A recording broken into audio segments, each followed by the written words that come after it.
Good evening, everyone. Welcome to the Board of Education meeting. Sorry, my Labrador wants to join. That is very unclear why. This is, the board has already met in executive session and we saluted the flag at this time. So at this point, we are up to a roll call. Mr. McLaughlin, could you do that for us, please? Mr. Salmon? Here. Ms. Schaefer? Here. Ms. Beckman? Here. Mrs. White? Here. Mrs. McCune? Here. Mrs. Richmond? Here. Mrs. Korn? Here. Ms. Hira? Here. Mr. Syatt? Here. Ms. Fox? Mr. Markarian? Here. Mrs. Gray? Here. Thank you, Madam President. Thank you.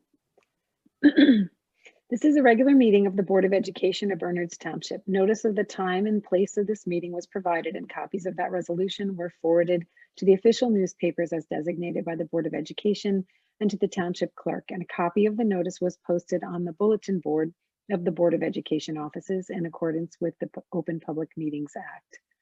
Due to the public health emergency in the state of New Jersey as declared in Executive Order 103, the board will be suspending its normal meeting procedures this evening and conducting a virtual meeting. Directions for accessing the virtual public meeting were posted on the district website, www.bernardsboe.com. These same directions were posted at our intended but unavailable meeting location. We very much welcome input from the public. Because this is a virtual meeting, public comment will be handled in one of three ways. Public comment method number one, which is the preferred method, is the full video via Zoom. When you are ready to make a public comment, join the Board of Education meeting via the Zoom link posted on the district webpage, www.bernardsboe.com. Please plan for your participation in the meeting by turning your camera and microphone on, dressing appropriately, maintaining a proper background setting for your camera's view, having a quiet space, and muting the YouTube live stream of the Board of Education meeting when you are speaking so there is no feedback with your participation in the Zoom meeting. You'll be placed in a queue and admitted to the meeting when it is your turn to make a public comment. Once you see that you are admitted to the Zoom call, it will be your turn to make your public comment. Please begin your public comment by stating your full name and address. After making your public comment, please exit the Zoom meeting so the next person waiting to make public comment can be admitted. Method two is the dial-in via Zoom voice only method. When you're ready to make your public comment, join the Zoom meeting using the dial-in phone number and meeting ID posted on the district website, www.bernardsboe.com. Plan for your participation in the meeting by having a quiet space and muting the YouTube live stream of the Board of Education meeting when you are speaking so that there is no feedback with your participation in the Zoom meeting. You'll be placed in a queue and admitted to the meeting when it is your turn to make your public comment. Once you see that you're admitted to the Zoom call, it will be your turn to make your comment. Please begin your public comment by stating your full name and address. After making your comment, please exit the Zoom meeting so that the next person waiting to make a public comment can be admitted. Public comment method three, if the first two are not an option for you, if the first one is not an option and the dial-in method fails, please follow these directions. Starting at 7 p.m., email your comment to btconnect@bernardsboe or text your comment to 908-292-3047. Use public comment as the email subject or start of the text message. Indicate your first and last name and address. This is required for your public comment to be included. Regardless of which method you use for public comment, please note that public comments are limited to a maximum of approximately 3 minutes if read aloud. Individuals are permitted a maximum of one public comment during public comment on agenda items and a maximum of one public comment during public comment on non-agenda items. Public comments submitted via method 1 and 2 will be processed first, then comments submitted by method 3 An individual's comments made using method 1 or 2 will not also be read into the record through method 3. The board reserves the right to limit the length of time allotted for public comment. This evening, we will allow 45 minutes for public comment on agenda items and an additional 45 minutes in the non-agenda item public comment section as well. No public comments will be accepted before 7 p.m. or after item 19, the board forum item of the agenda begins. And just a reminder, public comment portions of our agenda are not structured as question and answer sessions, but rather offered as opportunities to share your thoughts with the board. The board may or may not respond to public comments.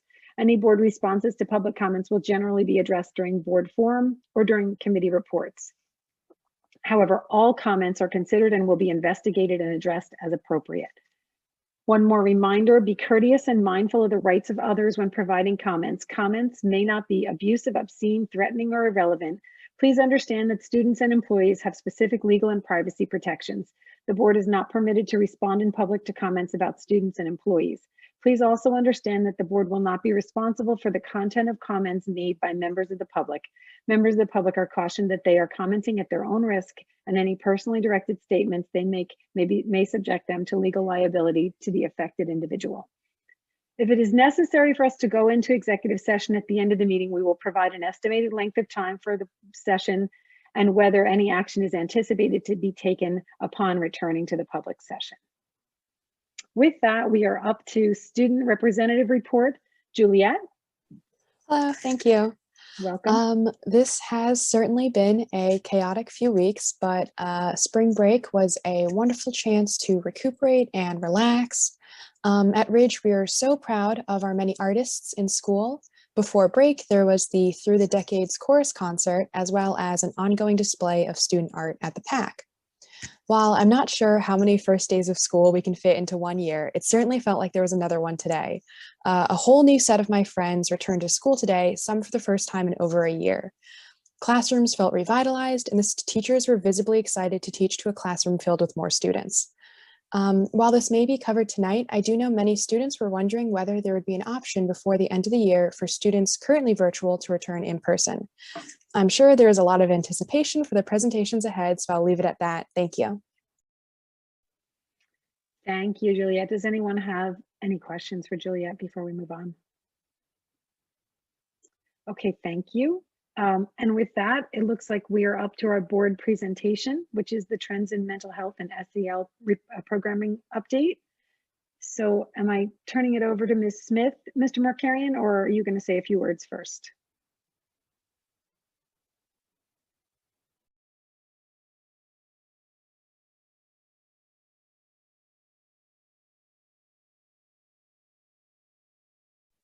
Sorry, took me a minute to unmute. I just wanted to thank Ms. Smith as well as several representatives from the administrative team that were here to join us tonight to present not only the trends in mental health, but each of the schools were able to send a representative to speak on behalf of some of their efforts with respect to character education and SEL, which obviously are connected to our concern and interest in students' mental health. So we kind of have a dual presentation tonight. I do apologize for Mrs. Hudak. She was unable to have a representative for Annan tonight, but I know that Ms. Smith is going to fill in and cover those slides for William Annan. And just a thanks to Ms. Smith for putting together the presentation and for each of the buildings that are here tonight to represent and assist her in doing so. So with that, we'll let Ms. Smith take it away.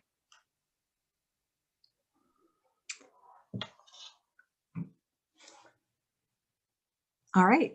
Thank you, Mr. Markarian. We are excited to take the time this evening to share with you a bit about our work as it relates to trends in mental health and social and emotional learning programming update.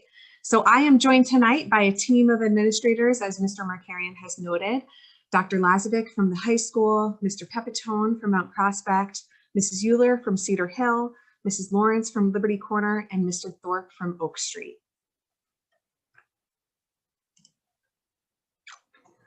The overview of tonight's presentation, as Mr. Markarian has highlighted for us, is really about a trends in mental health data review for the school year 2019 through 2020. So the purpose of the data is to show you trends that we're observing in frequency and reasons for visits for when students access their school counselor and their SAC. So all of this data is collected by the district counseling department. And the way that we present the data is really in a generalized way to protect student confidentiality, but also so that we can observe trends at a really high level and in a broad enough way that helps us inform our practice and to develop programs that address social and emotional needs of children. Additionally, tonight, we will look at district mandated reporting data, including home instruction, suicide intervention reports, violence prevention reports, and the Department of Child Protection and Permanency reporting that we do. We will hear anecdotes and trends from our staff, and then we will move on to the social and emotional learning programming update for this current school year. So we will start with our trends in mental health. Specifically, we'll start with our elementary schools. And this first slide here is my way of introducing you the role of the school counselor at the elementary level. So on the left-hand side, you could see the varied roles that they play at their elementary school. Elementary counseling is really driven by interventions and services in the classroom and in large group formats. The middle school typically focuses in on the developmental needs of middle learners in smaller groups, and then high school becomes much more individualized. So you could see that the majority of an elementary school counselor is providing services to students in what we call a responsive way. So that's dealing with any of the issues that may walk through your door on any given day. We also have structured programming through classroom lessons as well as counseling groups.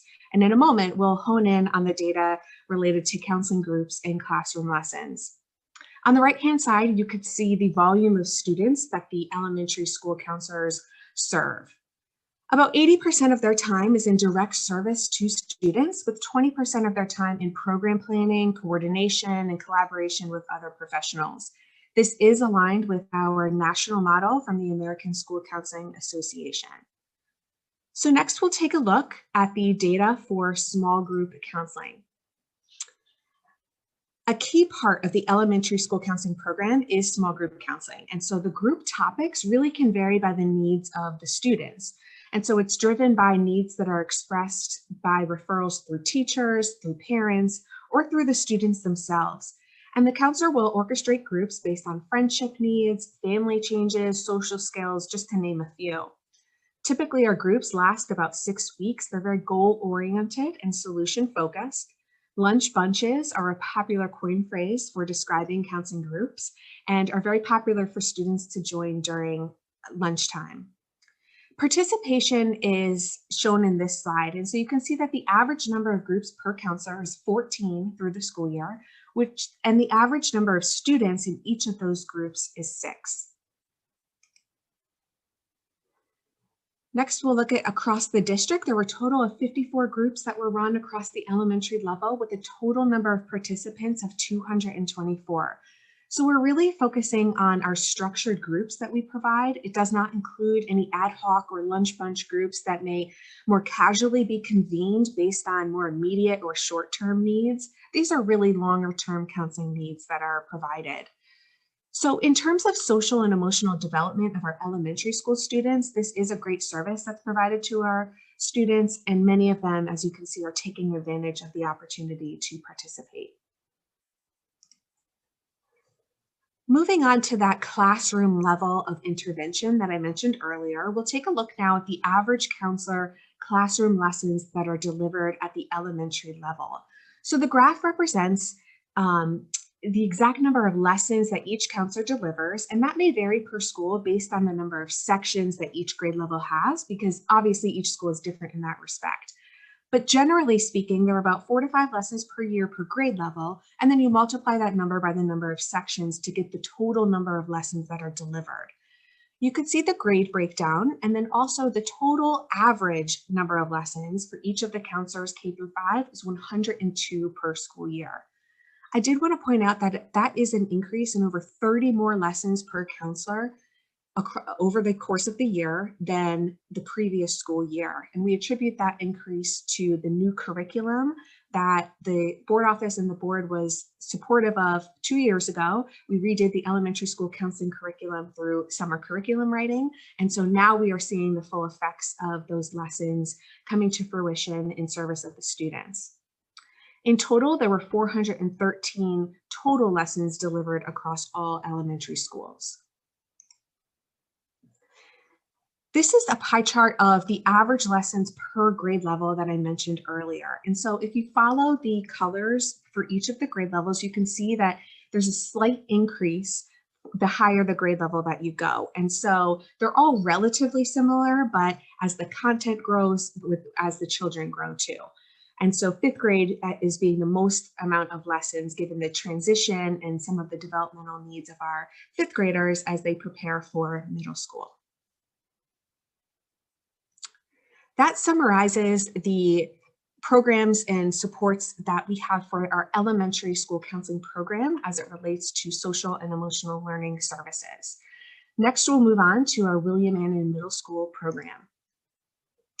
Before we dive into the secondary level, I want to point out that the data that we have is much more individualized. And so with smaller caseloads, we're able to really take a look at our data in different ways than the elementary level, but I do want to provide some context for you.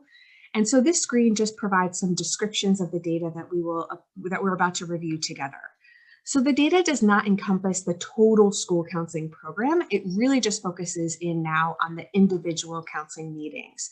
So the total program, these are just key reminders, do encompass the large group meetings. So that may include presentations to grade levels that occur throughout the year, smaller group meetings, specifically classroom lessons that are frequent throughout the year and that we'll describe later in the presentation, as well as small counseling groups similar to the elementary level that our middle school counselors will also run through lunch time as well.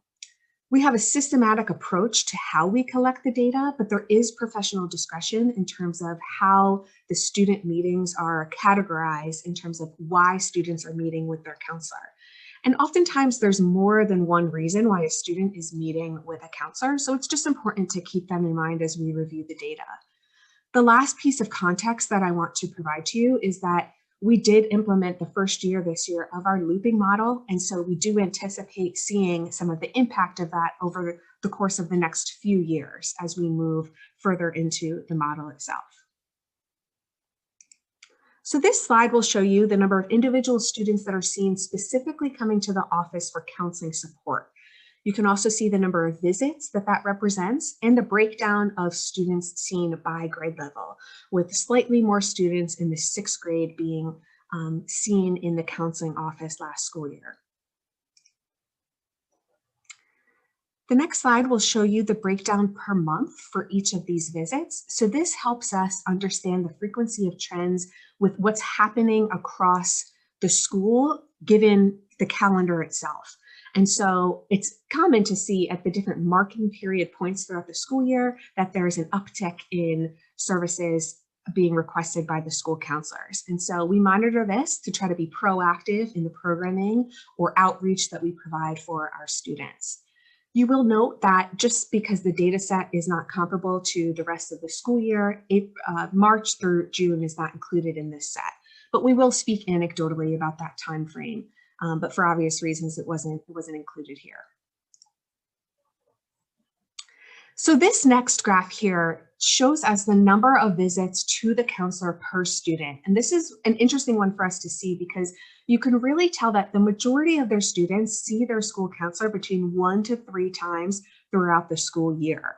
And so as you move your way to the right-hand side of that chart, you'll tally up that 19 students reflect 185 visits. And so there are some students that are requiring some more in-depth support and longer forms of services, but the majority are seeing their counselor between 1 to 3 times.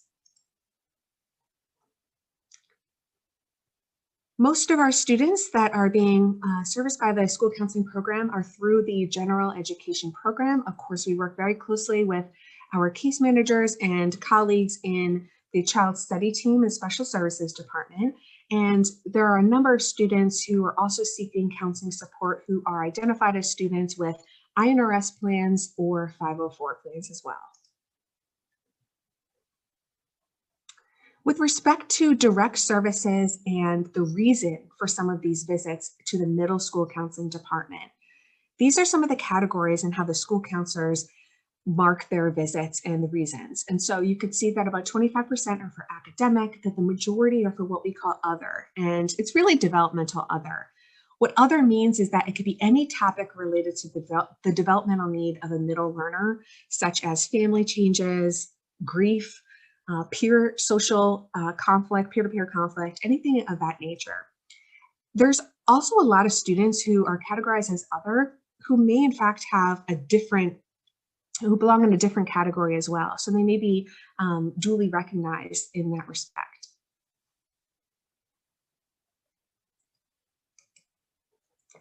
Focusing in on the mental health piece of the pie chart that we just viewed, if we hone in on the mental health issues themselves that are being presented as a reason to visit the counseling office, the counselors further break down those visits themselves. Was the child exhibiting symptoms of depression, symptoms of anxiety, school refusal, or were they in a state of crisis?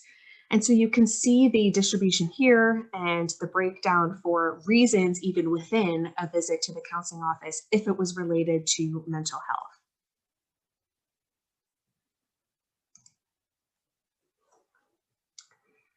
Part of our comprehensive school counseling program at the middle school level includes the professional school counselors who I just spoke about with their data set. And then it also includes the student assistance counselors, commonly referred to as the SACs. So the student assistance counselors have what we call the student assistance program. So the SAP program. And this is a reflection of referrals that are made to the SACs each year. And so you can see the past 2 years that I've highlighted for you. We have over 200 referrals that go directly to the SACs at the middle school. And then they break down the reasons for their visits. So they are primarily mental health focused counselors. And the school counselors really pick up a lot of the academic support. But the SACs, even within those mental health referrals, they break down mental health, whether it's related to substance use or abuse, whether it's a combined of those two, other developmental, as I mentioned before, school refusal, or related to HIBs.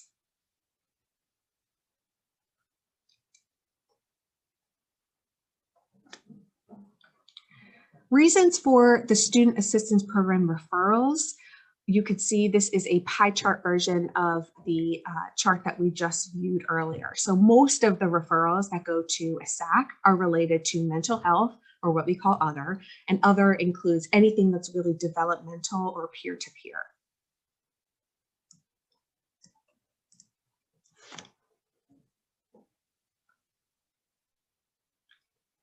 In our next slide, our student assistance program, we take our data and categorize based on screenings and placements. And so the SAP program, the Students Assistance Program, they serve students with mental health needs and also substance use prevention and substance abuse awareness. And so the mental health data that we also collect as a SAC team and what we monitor and what we work very closely with families of students who may be placed in an emergency psychiatric screening situation or a psychiatric IOP, so an intensive outpatient program, where for part of their day, they may be involved in therapeutic services for several hours, or the next level of that is the psychiatric hospitalization. So our SACs monitor this data and work closely with those families. And so you can see how the numbers vary from last year to the years prior.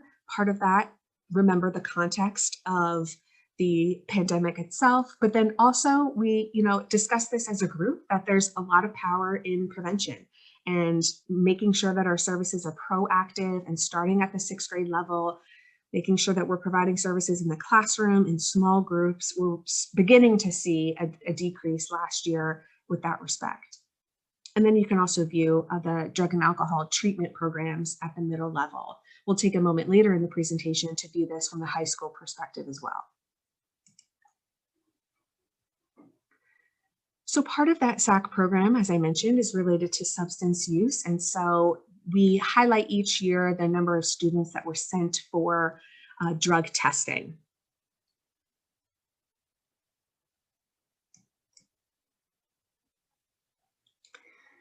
In addition to those sent for drug testing, there is voluntary random drug testing. And so William Annan did not report any of that for last year.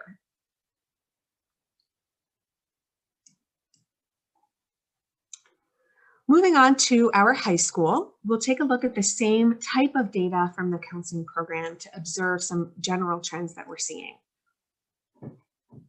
So context for you for this data as well. It does not include the large group meetings that also occur at the high school, particularly for our big major programming per grade level related to post-secondary programming and program of studies presentations that we do for all students. It also does not include the small group meetings that similarly happen at the high school level with our SACs. And then keeping in mind too that although we have a systemized way of collecting the data, there is some professional discretion in how meetings are categorized. So this slide here will show you the individual students that are seen coming to the counseling office purposefully for counseling support, whether it be academic or mental health, and we'll review the breakdown of those reasons momentarily. This also reflects the number of visits to the counseling office and the percentage breakdown by grade level. You could see that the majority of students last year were represented in the 12th grade.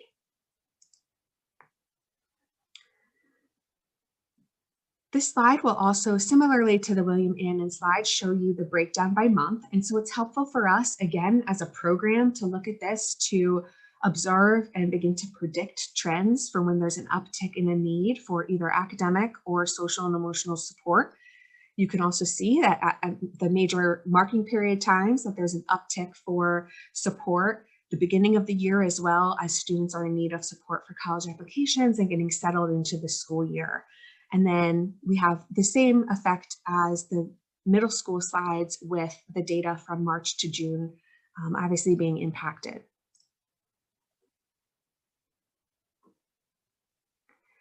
So this slide shows us that the majority of the students that are seeking the support from the school counselor are general education students, but of course we work closely with those who are identified through special services, including INRS 504s or IEPs, as we are all physically in the same home together in the suite with our case management team as well. This slide will demonstrate for you the number of visits to the counselor per student. So it gives a similar breakdown. The majority of students at the high school level visit their counselor between 1 to 4 times. Now, 48 of the most frequent students, which I would categorize as over 10,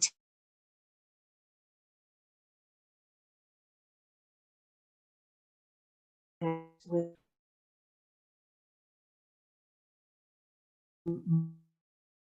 work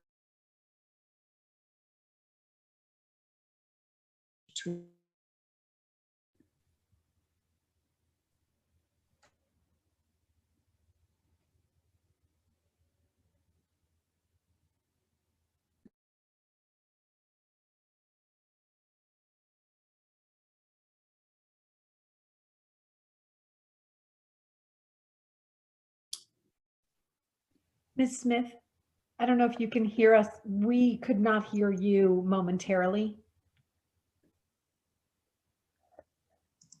Can you hear us? Can you hear me now? I can.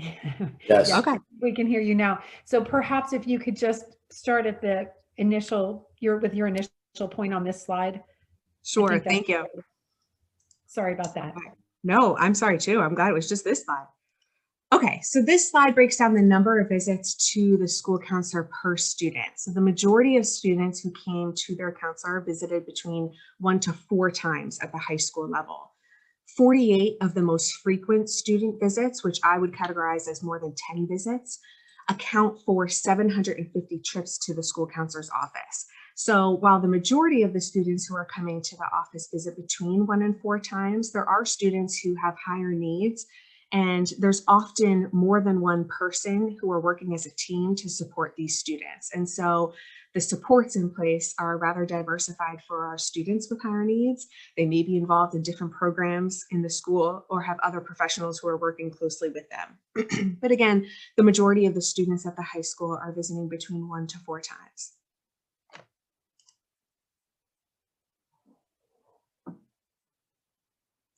The reasons for the visits in terms of direct services.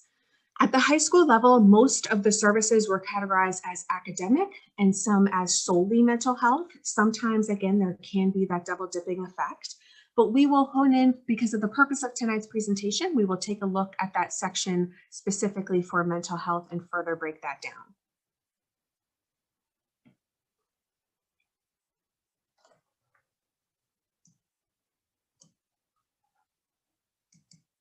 Okay, so visits for the mental health, you can see that most of the students were categorized having symptoms of anxiety, followed by symptoms of depression, some school refusal, and then we have students who are in a crisis state as well. So this is a description of the portion that are seeing school counselors specifically for mental health needs.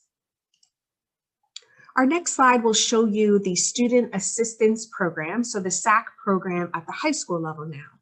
The number of students that were seen, and again, this reflects up until the March departure of last school year, you could see on the left-hand side, and the average number of visits per student to see the SAC are 4.7 times throughout the year each. The next slide will show you reasons for visits. And the breakdown may be related to mental health or substance use. As I described before, the SAC program touches upon primarily those two aspects of student wellness, their mental health needs and substance abuse. So school counselors may be referring to a SAC for some extra support. There are also some times where the needs are combined related to both substance abuse and mental health. And then that other category can reflect anything related to developmental or peer needs as well. This is a graph representation, a pie chart version of the chart that we just looked at, highlighting that most of the needs for referrals to the SAC program are mental health. This is a similar chart to what we observed from the William Annan Student Assistance Program. So we look at student screenings and placements. So how many emergency screenings? This is where a SAC may be doing a preliminary screening of a student in crisis, and there may be a need or requirement for that student to see a different professional outside of the school to be screened further for their state of crisis. And that's what we call the emergency psychiatric screening. The psychiatric IOP is the psychiatric intensive outpatient program that I described earlier, which is where students may be receiving therapeutic services for a portion of their day. Residential psychiatric hospitalization is when the student would be completely in a setting of psychiatric treatment and not currently attending school. So those are short-term often, and we are working one-on-one with the treatment centers and in collaboration with our SACs and outside therapists to coordinate the care for the students. Similarly, there are treatment programs, in whether it be residential or IOP for drug and alcohol treatment. And so you can see the data for last school year and then the previous 4 or 5 years that I've included here.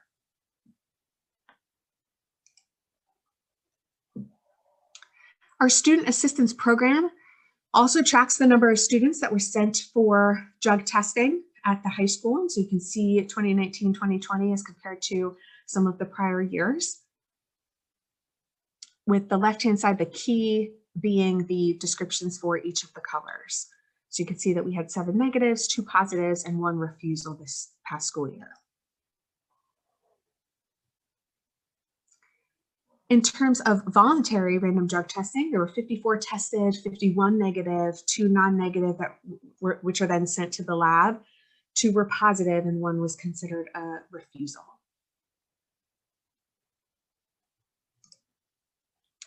So at that point in the presentation, I know that was a lot of information, but again, we're trying to highlight for you general trends in terms of some frequency and reasons for visits that may inform the overall practice or programs that we put into place to serve our students' needs. And so at this time, what we will do is we will review the district reporting, specifically home instruction, suicide intervention reports, violence prevention reports, and child abuse referrals that we make as well.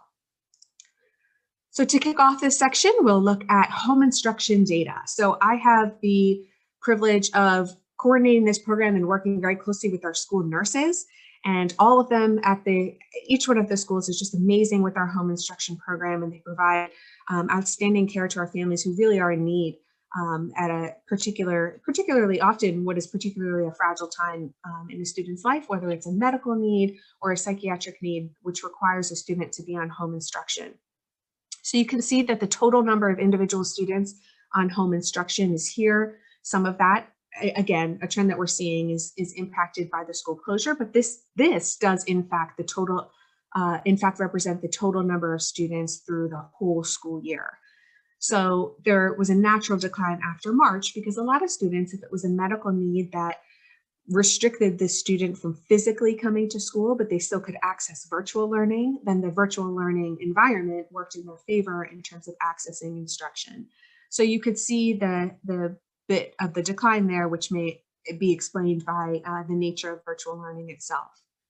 The second row is the number of rounds of home instruction, and a round of home instruction reflects a round which is approved to start and to end. And so anytime that a student is approved for home instruction through a district physician, we are provided approval for a specific duration with an anticipated end date, and all of that really depends on the specific need and the treatment plan that is in place. And so if there's a need to continue those services, then we would reinstitute another round of home instruction. By Code of New Jersey, once we reach a certain number of days on home instruction, then we work closely with our colleagues in the child study team to make referrals as needed. So you can see the number of rounds that are reflected by the number of individual students on home instruction. The next slide will break down home instruction participants by grade and by school. So most of our participants were at the high school level, followed by William Annan. The grade level breakdown is primarily our upper grades, 10th, 11th, and 12th grade.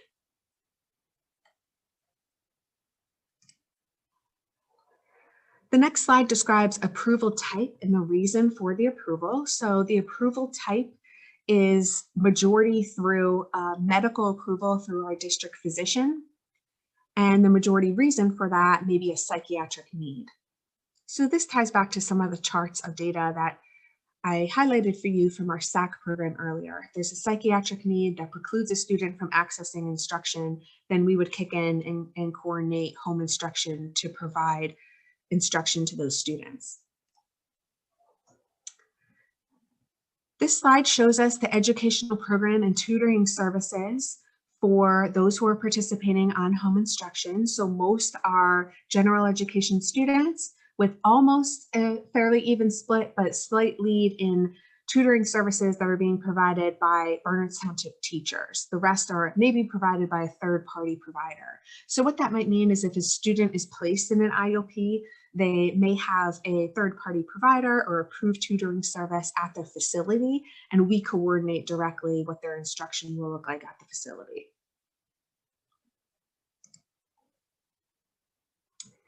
Now we'll take a look at district totals of suicide, violence, and child abuse reports. So in total for 2019-20, there were 47 suicide intervention, violence prevention, or Department of Child Protection and Permanency, DCP&P child abuse reports.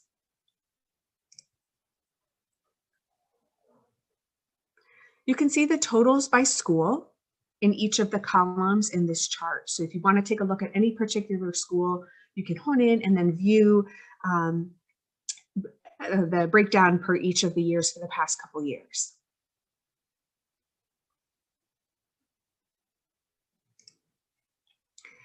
This is a graph representation, but now we're looking at this totals by year. And so if there's not the color of the school in the column for the year, then they did not have a report for that school year.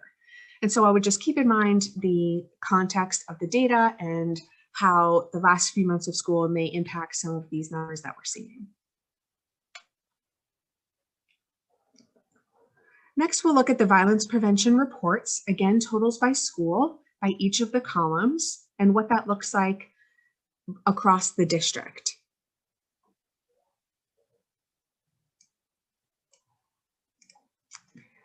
And then this slide here shows you the totals by the year again. And so you can look at a specific year, or you can focus on a color of a school, and any schools that are not represented in any particular year means that they had 0 reports that year. So there were 3 total for violence prevention reports last school year.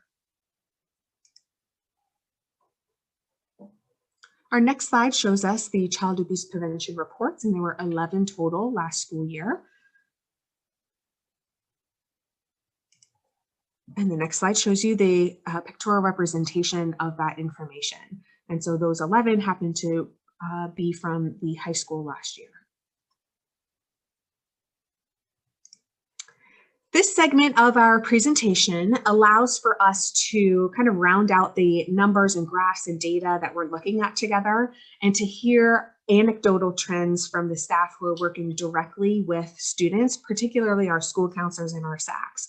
And so because we have March and April and May and June of last year, we asked them to speak to that anecdotally. And so the next slide will let us review some of their input related to trends in mental health that they are observing in working with students.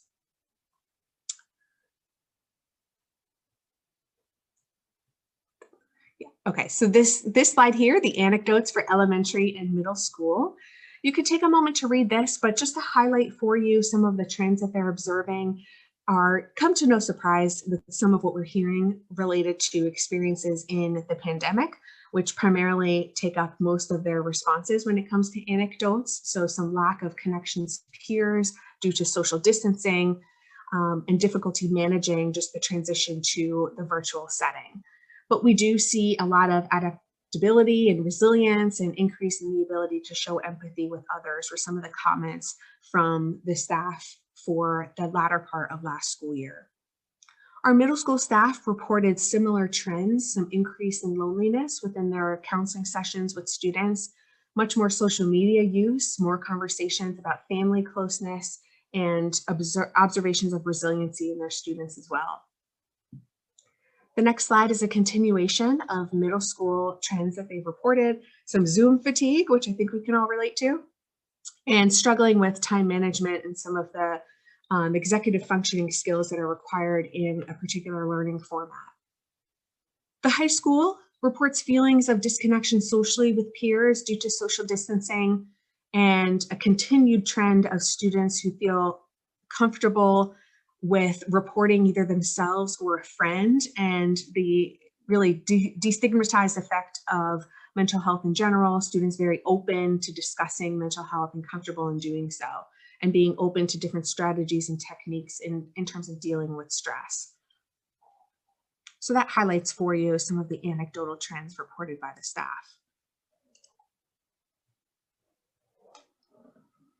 All right, at this point in the presentation, we have reviewed some data reports on counseling services and district mandated reporting, and we'd like to share all about the social and emotional programming that's happening across the district. So the team of administrators is here to join us this evening to share about their specific school initiatives that really speak to the work that's being done directly for student wellness.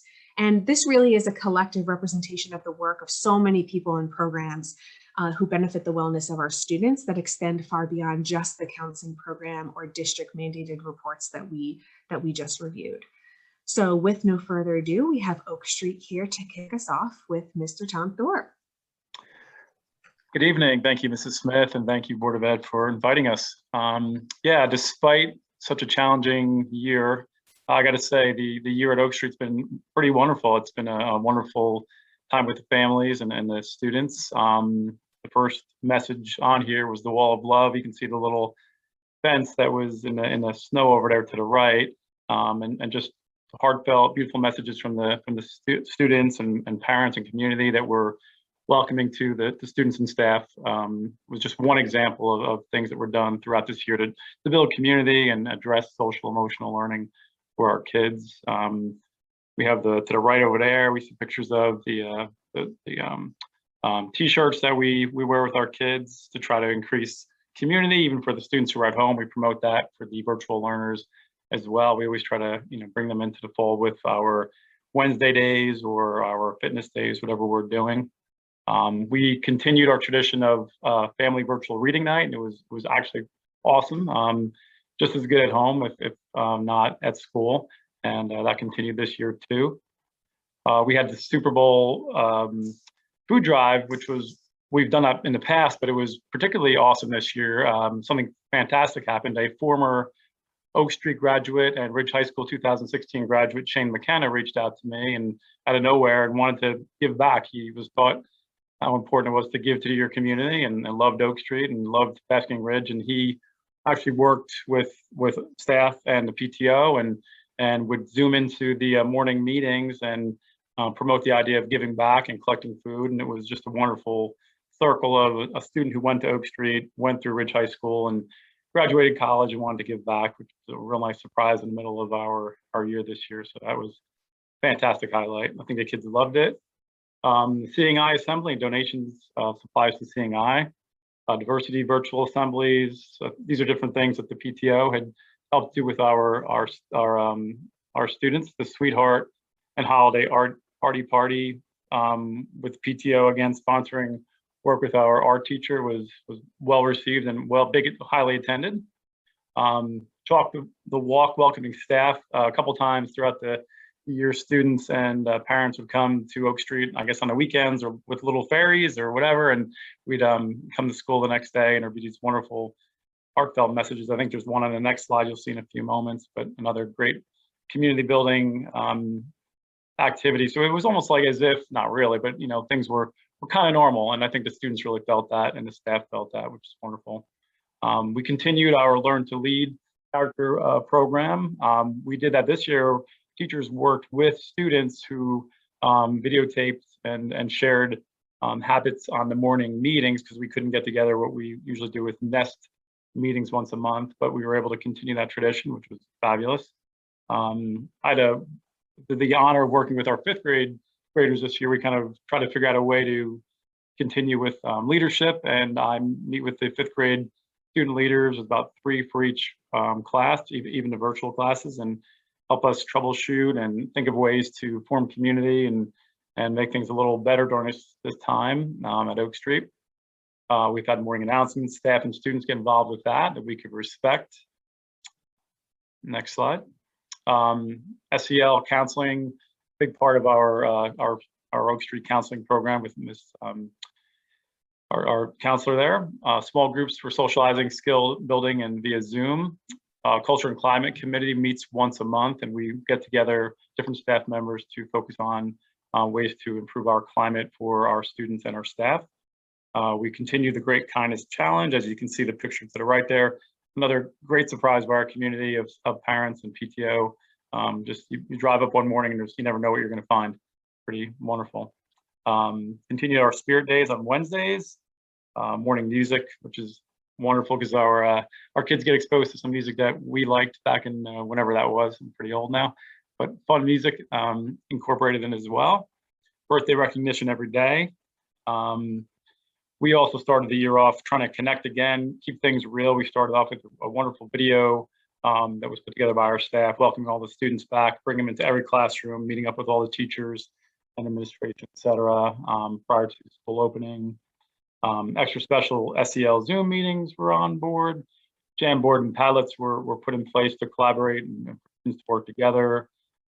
Different examples of technology, and we still were able to continue in some way the Oak Street Science Expo. It was a full-length video with different ideas from students and parents to continue that tradition of the Science Expo, although not in person. It was a wonderful continuation. So there's a couple cute little pictures here.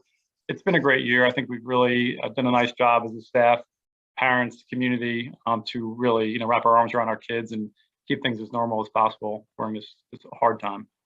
And I'm introducing Pam Lawrence from Liberty Corner. Thank you, Mr. Thorpe. So I'm excited to be talking about this topic in my first presentation at the Board of Education meeting. Mental health and social emotional learning program are important to Liberty Corner School. So I'm very happy to do this today. So I'll start with the character education goals. Our goal is to recognize in ourselves that we at Liberty Corner School are heroes too, just like the essential workers getting us through this pandemic. Another goal of ours is to build a sense of community, both virtually and in school. So to accomplish this, we felt it was important the students focused on themselves first. So in the first trimester, we learned about self-regulation, understanding our zones, our mindsets, our reactions, our personal space, communication, and being responsible. We then also focused on making connections with others, recognizing our similarities and unique traits. In the second trimester, we continue with the idea of focusing on ourselves with the understanding that being our best selves takes work. So we focused on growing our mindset, setting and monitoring goals, and understanding grit and perseverance. In the third trimester, we're working on developing our leadership skills. We have learned and are still learning that leaders are prepared, they're problem solvers, and they're trustworthy. And also, Mr. Rauschenberger, our wonderful school counselor, was instrumental in each grade through the year in providing empathy building skills and CASEL SEL lessons. At Liberty Corner School, we continued with our usual school-wide programs. We have Peace Patrol, Student Council, and Kids for Character, what we call as KFC. These programs looked a little different this year because of the social distancing restrictions, but Mr. Rauschenberger, Ms. Ranieri, our new 5th grade virtual teacher, and the students in these programs thought outside of the box to bring out their leadership skills and to bring a sense of community to our school. So we have the mystery readers, which are our 5th grade members, and they read stories on Zoom to their peers in grades kindergarten through 2nd grade every Friday. We have our virtual Zoom assemblies. That's where our student council created interactive skits that promoted responsible decision-making. It was a great turnout. We had a lot of students that came during their lunch to come see that Zoom assembly.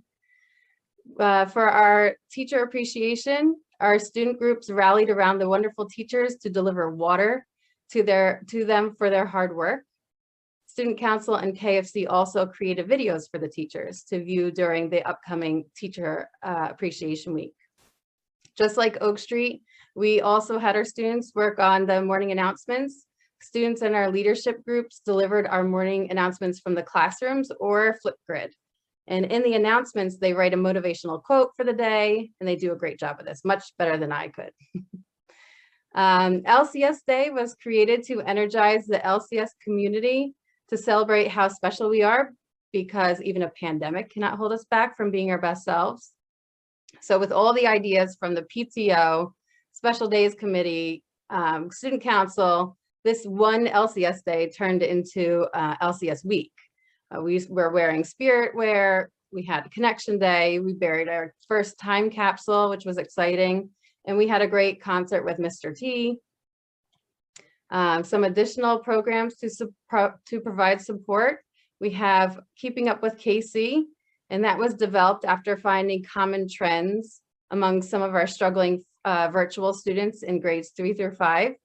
Mr. Rauschenberger and I meet with some students once or twice a week to help them get organized, improve their time management skills, and to feel good about themselves in the virtual learning environment. We've had some great success with this program, and we've even had students graduate from the program. Another program that we is the Big Sibling Program, and that was developed to help our virtual students academically, socially, and with executive functioning skills. The high schoolers meet with their elementary buddy twice a week for 20 minutes to be an extra helper in many ways. They're checking to make sure their work has been completed and handed in, writing lists, setting alarms, reading a book, or just playing a game. We've also sent out a couple videos or slideshows of our building to the families to build a sense of community. At the beginning of the year, Dr. Oliver and I had fun giving families a virtual tour of what the building looked like. Classrooms with the desks 6 feet apart, the new signage through our schools, the hand sanitizing stations. We wanted students to feel comfortable coming into our school and their parents feeling comfortable sending them to school. We also recently put together a slideshow of pictures of what our classrooms look like today. Some of them in different locations, the library, the computer lab. We have pictures of barriers, our lunchroom looking completely different. So now if we go to our next slide, you will see pictures of these programs and some other social emotional learning programs for the year.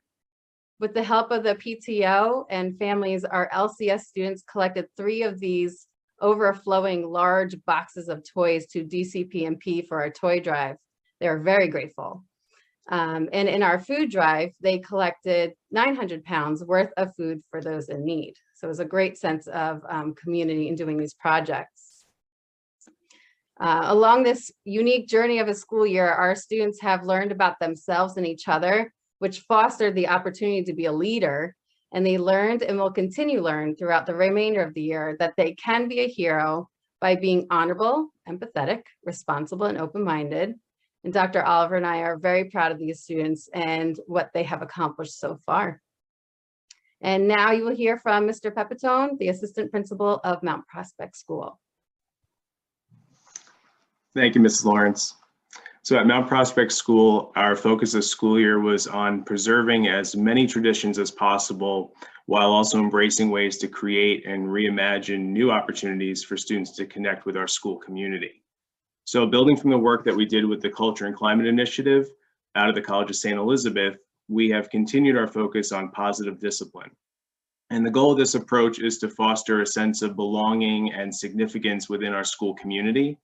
And this is achieved through our daily class meetings and where that are student-centered and often student-led as well. We also utilize the afternoon phys ed specials to continue to promote this common language across all grade levels. In addition, we continue teaching our Panther Pride traits, which are positivity, respect, integrity, determination, and empathy through monthly virtual school-wide assemblies and also through our school counselor, Mrs. Jangaro's K-5 SEL lessons. So these lessons, in addition to our work with positive discipline, are all tied together through the CASEL competencies, so students are able to make these connections across these different platforms. We have opportunities for students to be highlighted for demonstrating Panther Pride as well through our DUDE Award, which stands for Doing Universal Deeds of Excellence, and also our ACE Award, which is Achieving Character Excellence. And students are recognized with these awards during our school-wide assemblies. In some ways, students and staff members demonstrated Panther Pride throughout the year. We were able to help organize and contribute to our fall food drive, and also helped in decorating our building with motivational bulletin boards and hallway displays for Read Across America and our Earth Day, just to give a few examples. Go to the next slide. Thank you. So overall, each initiative we did this year was an opportunity to bridge our virtual and in-person students into one school community. That was our goal. Mrs. Jangaro was successful in implementing lunch bunch groups that brought students together in a virtual setting to eat lunch and just have an opportunity to talk with their peers. We were able to create and deliver Valentine cards to many members of our community and also challenge students to demonstrate daily acts of kindness through the Great Kindness Challenge. In addition, we celebrated our 100th day of school by asking students to find 100 garden gnomes hidden around the school, which they love doing. And we also created an interactive Read Across America display where students were able to guess the number of goldfish in the fish bowls, not real goldfish. We brought staff together for Fitness Fridays to promote self-care and also continued our traditional holiday sing-along. We brought a large screen outside so that our virtual teachers could be singing over Zoom with our in-person teachers as students walked in that day. And that picture's in the bottom right corner of the screen there. But I think one of our biggest challenges and accomplishments this year was continuing with our traditional international dance residency. We partnered with our artist in residence, Joanna Peng-Atkins, and we were able to simultaneously teach a traditional cultural dance to our third grade students, both in person and virtually.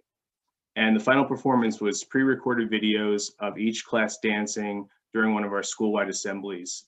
And the celebration culminated with Mrs. Pang-Atkins teaching the entire student population to dance that they all performed live on the Zoom call. It was really a lot of fun. So this is just a great example of taking one of our traditions, addressing the new challenges that go with it, and then finding a way to reimagine it during this unprecedented school year. I'm so proud of all of our students and teachers for all their hard work this year. And I really appreciate the opportunity to be able to come on and share all this great work with you tonight. So thank you. And it's my pleasure to introduce Mrs. Chrissy Euler from Cedar Hill. Thank you, Mr. Pisno. I love that idea about the gnomes. I'm stealing that. Beg, borrow, and steal. We're doing that next year. So thank you so much for having us on today. I was really excited to share some of the different things that we're doing. Our overarching goal this year, as you know, as was reflected in a lot of the different schools, was really just to retain that sense of normalcy and to try to incorporate as many of our regular activities as we've done in years past. We actually just held our annual STEM fair.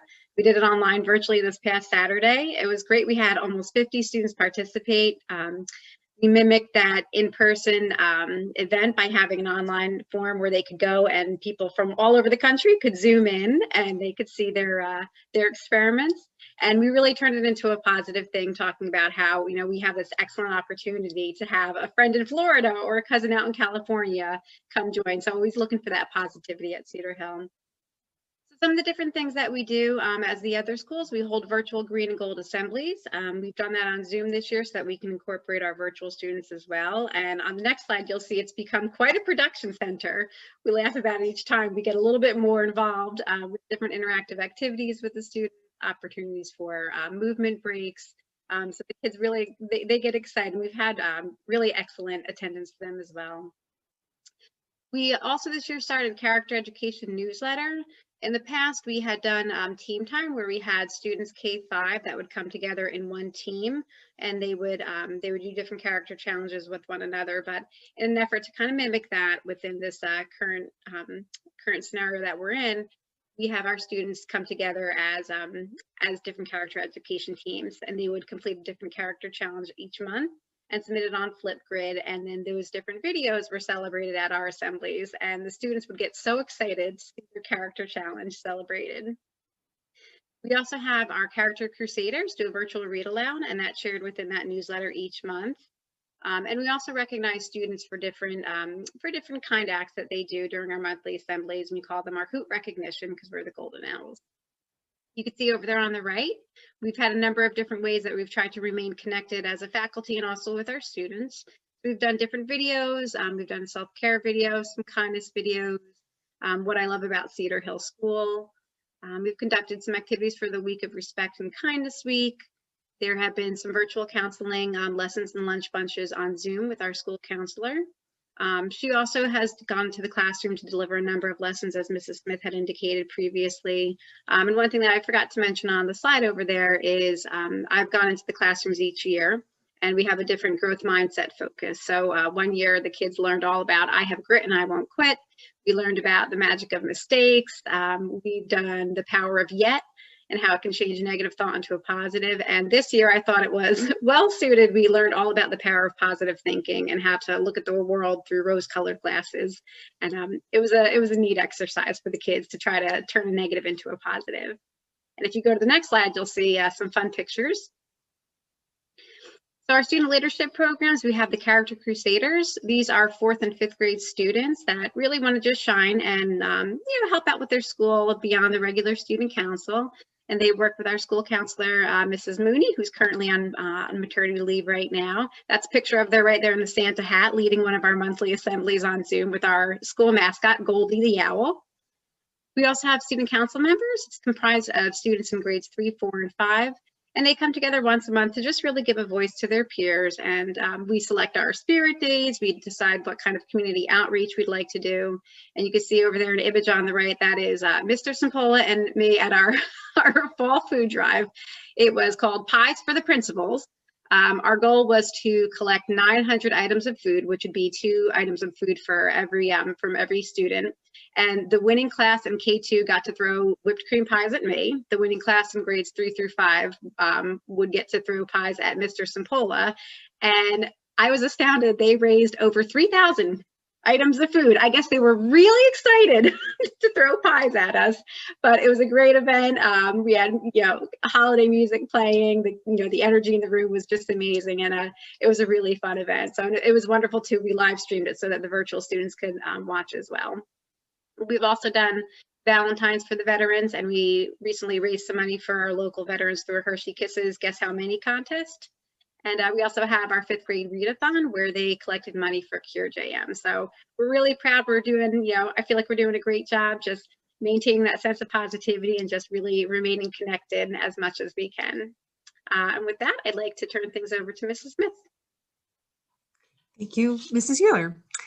For William Annan Middle School, this year they focused on an annual evaluation of the character education program. And so this involved a full staff overhaul, really, of the morning meeting curriculum. And so the topics that are included in the various grade levels are teamwork, self-awareness, community needs, and outreach. And the morning meetings are structured to occur twice monthly. There are also service learning opportunities on the WAM's website, as well as an expansion of mental health curriculum lessons to include substance use and abuse, sexual harassment, and suicide prevention.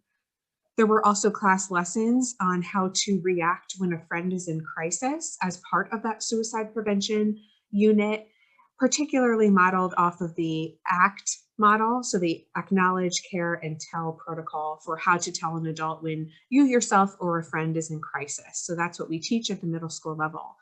Additional lessons were included in the counseling program on coping and resilience skills, specifically though as they relate to pandemic stress for all grades. And so exit slips are collected for referrals to counseling if anyone needs to talk as a result of those lessons that are occurring. Additional lessons on empathy, and then interest in career planning for our 8th graders, as well as afternoon office hours for students during tutorial times who might just want, or rather prefer, a place for social connection or to play games and just have some low-key time after school to connect with peers. There's also a peer mentoring program with the students in the ABA program as well. The next slide. For William Annan, we'll show you the group and individual counseling services that are provided. Topics this year were stress busters, social skills, grief and loss, new to district student groups, or peer-to-peer developing friends as well. There also were student groups that were convened to participate and to contribute directly to some of the culture and climate work that's going on at William Annan. There were new transition activities, a mini series that really will launch this fall for our rising 6th graders, but then also for the rising high school students as well. The peer leader program, character education, recognition by character.org for William Annan, book talks that have happened, as well as virtual professional development opportunities for staff. Again, the morning meetings opportunity, and the counseling department also has really created a repertoire of almost 40 different letters that were written, a different letter each week from the counseling staff to families about social and emotional topics specific to middle schoolers' needs. And these letters were released every Friday in their Friday folder to help our families be on top of different trends or popular topics that their students may need help with. Again, as I mentioned earlier in the presentation, we did initiate the first year of our looping model this year. So the previous 2 years were really planning phases and exploration of what other districts were doing. And so we're pleased to be moved into new grade level assignments for the school counselors. We also shifted their roles into school counselors / SACs so that there's some SAC support for every grade level at William Annan. And so we're very excited to see what type of data and supports that can be provided within that looping model over the next few years. To report on our Ridge High School program, I will now pass it to Dr. Lasbit. Thank you, Ms. Smith. So coming to Ridge new in the middle of this pandemic has been an interesting journey and adventure. And just starting off, The district, as well as Ridge High School, had already determined that social and emotional needs and well-being were the specific goals that we wanted to target as we tried to improve the school environment.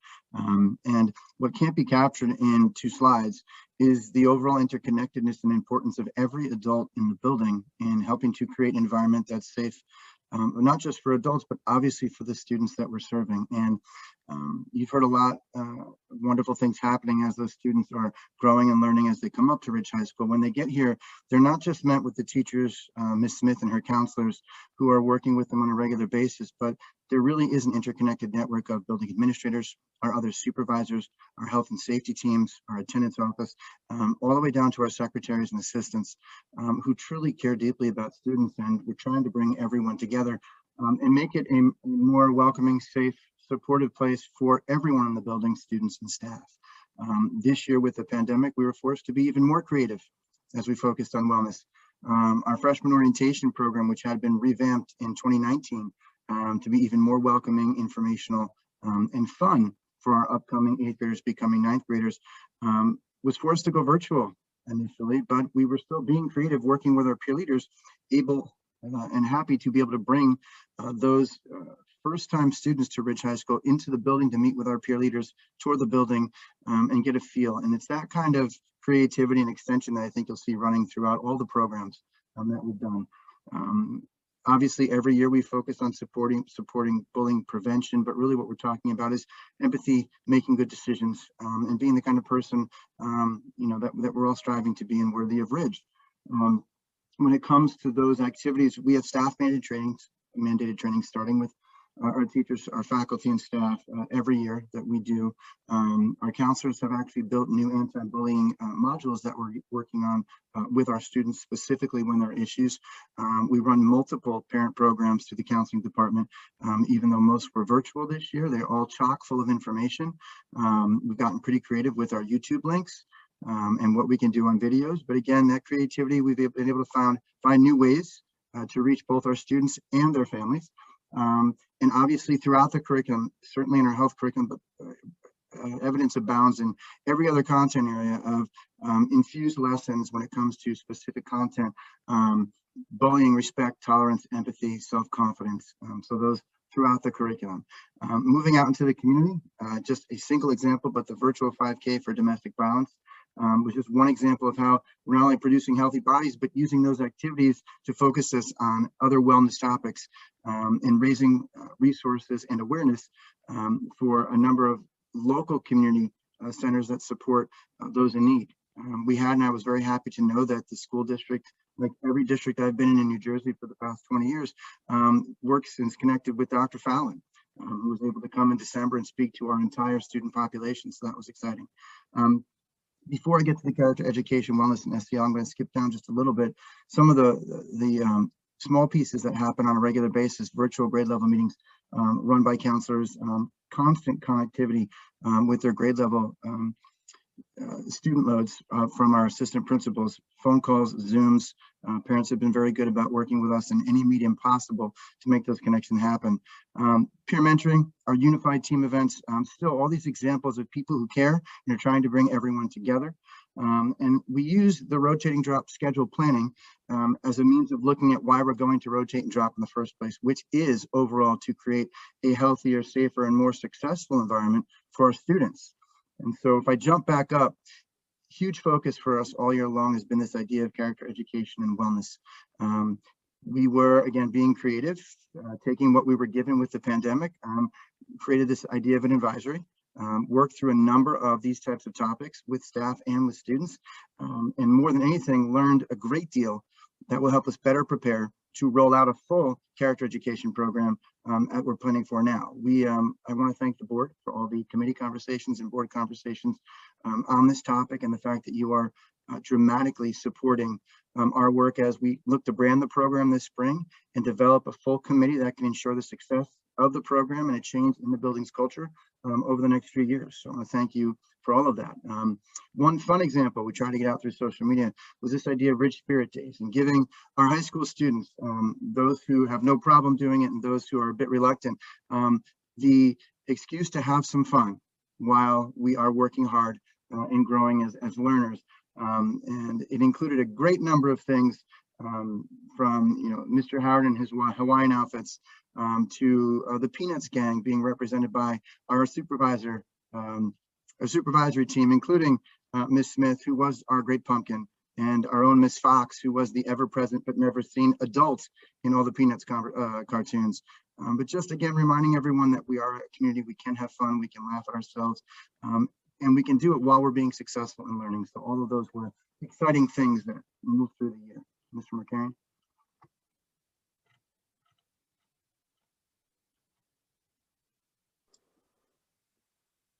Oh, he lost the presentation there. I can speak off my. Sorry about that. It's all right. I can go on talking before the slide pops back up. But again, similar things that you've been hearing across some of our most important pieces at the high school are programs that you've heard about before, our student assistance counselors, our SACs. We have two. They've done unbelievably phenomenal things this year, creating our Wellness Wednesdays, both for staff and for students. Oh, it's Mr. Syed. Thank you, Mr. Syed. For staff and Sorry about students. That's okay. Could you flip the slide though for me, please? Don't want to miss any of the important things we plan to talk about. Classroom visits. Mr. Gillikin and Ms. Tritt are not only working with individual students and our staff, but they're getting into classes and working with our teachers side by side to talk about these important topics and get kids open and thinking about their own development and growth and who they want to be, and giving them the confidence to ask questions and speak out. And that's been exciting. We've had a number of issues at the high school this year that have challenged our ability as a community to talk to one another. And that's been a big focus of how we do that respectfully and even find ways to respectfully disagree. Again, I mentioned videos. The high school, our SACs, our counselors, if you go to our counseling website, chock full of these supportive videos, sessions for students, sessions for parents. They've been absolutely fantastic. We've gotten a great deal of hits, and we can measure that through the internet. It's one of the things that we can monitor a little bit better now, because most of everything has been either a live Zoom, which was recorded, or an actual video that was posted, and we can see exactly how people are using it and receive questions and engage in conversations with folks beyond the initial presentations.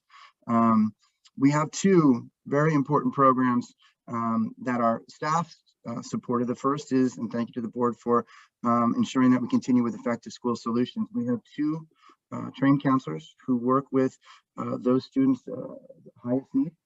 They work directly with the grade level assistant principals. We meet monthly. Our next meeting is actually tomorrow. It really is a fantastic team, and I'm unbelievably confident at the way all of these professionals can talk immediately off the cuff about these specific students, the intricacies of what's going on with the student, what works for them, what doesn't. Gives a high level of confidence that we're paying close attention to all the students and trying to support them in ways that they need. The other piece, staff led, is Ms. Gollum in our MAP program, our Motivating Adolescent Performance. She does a wonderful job of creating another safe space for students who may be struggling, finding that safe space within our building and creating an open door policy where kids have a place to go to talk about what they need to talk about with someone who has separate training and the professional experience to be able to work with them through specific issues and help them feel better about themselves, be safer, and of course, more successful in high school. And one of my most favorite programs, which is more student-led, is our peer leader group. Working through the health classes and PE classes with our freshmen, upperclassmen are learning a great deal about themselves and specific skills, but then sharing their knowledge and their perspective. And one of the best things we can always do is get students working with students. So just a glimpse into the million little things and the many large things that happen at Ridge High School on a daily basis. Ms. Smith. Thank you, Dr. Lasvik. So from a district-wide perspective, I do want to highlight some of the other professionals who work on a daily basis to impact the mental health supports and the social and emotional wellness of our students. So I had the privilege of speaking about our amazing counselors and SACs this evening, but I would be remiss if we did not give acknowledgement to many other groups and departments who do such important work in this area as well. So specifically to kick us off, giving credit to the Office of Special Services for students With IEPs and 504 plans, we work very closely with this team on a regular basis, the case management team and the school counseling team, including school psychologists, social workers, case managers, and child study team members. Additionally, we work closely with our ELL support staff, so including our supervisors and our teachers and aides who support English language learners to coordinate their student care and mental health needs as well. District-wide, and particularly at the high school level, Dr. Lazovic mentioned Effective School Solutions and our partners in that program who provide the direct student services that he highlighted and also provide district families programming and presentation in the evening as well about a variety of different mental health topics. They also provide family therapy services for our students who are participating and their families as well.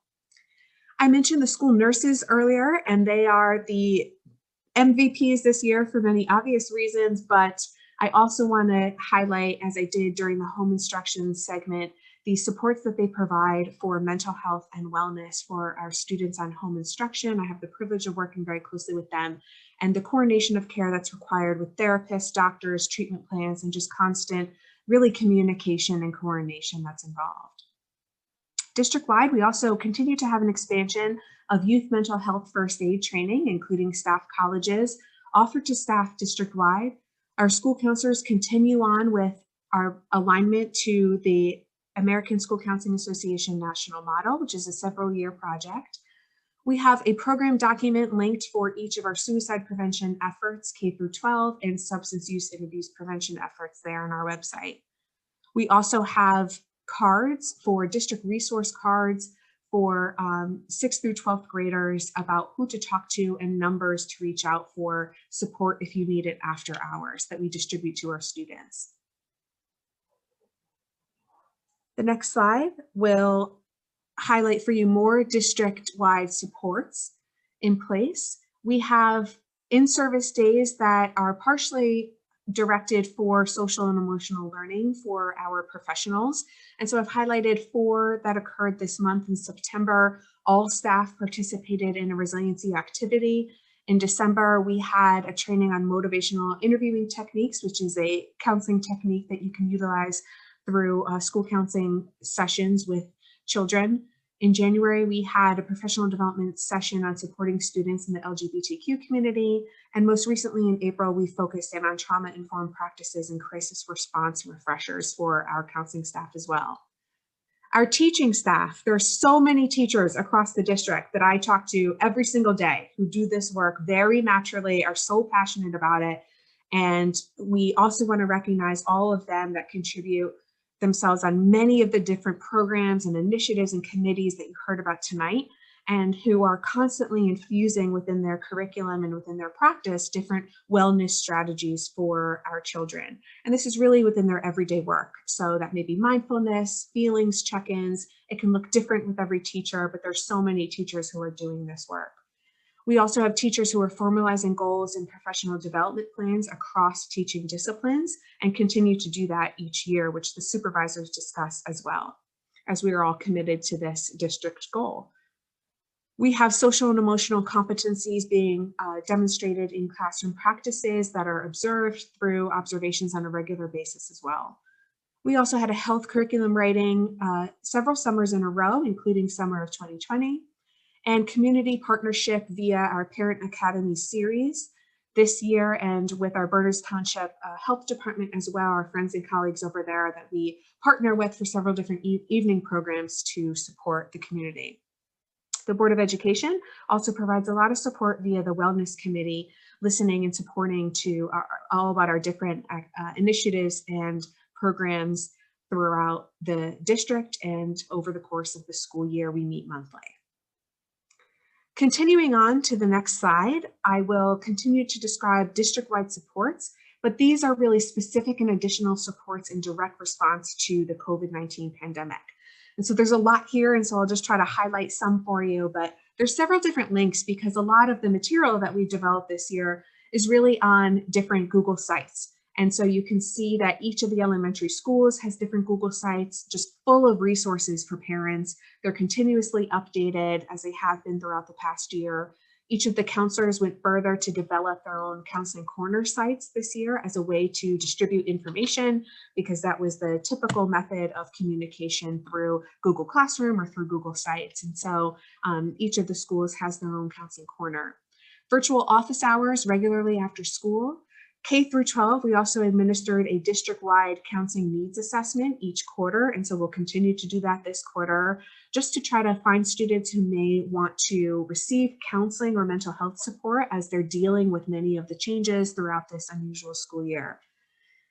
We have our middle school Google Sites that are also full of resources that are more specific to the middle learner. They may be related to stress management, coping skills, grounding techniques, and then different activities to keep kids hands-on, like mandalas and calming jar activities. The high school similarly has high school appropriate material related to anxiety, coping with some disappointment, grief, and loneliness as well. Our SAC program launched the creation of their own Google site with specific mental health resources that are a little more tiered to the next level, and some demonstration videos that may help, and also some community resources. It's really full of community resources so that you know where to turn if you really want some external support or after hours. We launched the district-wide K through 12 distance learning site as well, and constantly updating with different resources, as well as the virtual relaxation room, which we still have families using for about a year now.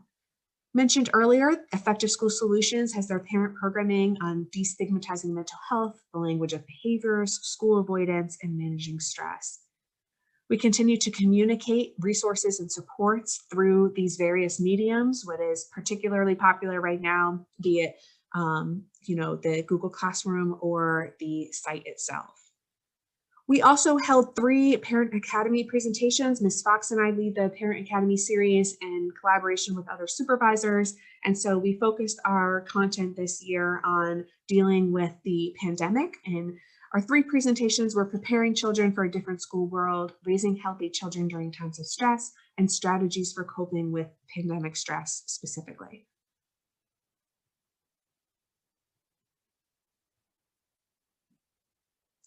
Our next slide will continue district-wide support. During COVID-19, we had many staff colleges. So speaking of our teachers and delivering some of their expertise and their experiences with one another, some of the topics of staff colleges this past year were students and trauma in a COVID-19 world, reflection with gratitude, guided meditations, creating and maintaining work-life balance, incorporating self-care as a professional, mindfulness in times of crisis, SEL in the virtual and physical classroom, and then specific session on zones of regulation. And so a curriculum for self-regulation and social thinking. We also convened, Ms. Fox and I, a SEL task force to create a virtual connection opportunity with the staff, develop a robust resource center on our district hub Google site, and continue to communicate throughout the year with different stakeholders on SEL initiatives. So part of that virtual connection activity that I mentioned was specifically at the beginning of the year, all staff had a wellness activity choice board. And so they can participate in different wellness activities, whether it was candlelight meditation, whether it was yoga or a TED Talk of their choice. But then all staff participated in an online module created by our secondary instructional coach, Ms. Kupiak, called The Mining of the Cave of Self. And so it really was a module to help foster resilience and to have connected discussions on our own personal windows of stress tolerance. We also launched the district wellness hub for staff, creating a staff center for anything related to strategies to support feelings of being connected, care for the caregivers, classroom strategies, signature practices of SEL, and SEL look-fors during a blended learning environment. We also have information on trauma-informed classrooms and adverse childhood experiences, as well as grief sensitivity and educator-specific resources on a grief-sensitive classroom. So with all of that, in summary, it's a lot of information and we're doing a lot of amazing work. You can see how it all varies in the different schools and the levels and everyone who is really involved. It's really the whole district. But in summary, to tie it all together and to bring us together, I want to really highlight that everything that we do, although the initiatives may be developmentally different or different based on school cultures or priorities, all of that is appropriate and well, but we're all connected under the CASEL framework. And so the CASEL framework is the Collaborative for Academic, Social, and Emotional Learning. And so it's a body of professional organizations really around the world who agree on 5 main competencies for social and emotional growth.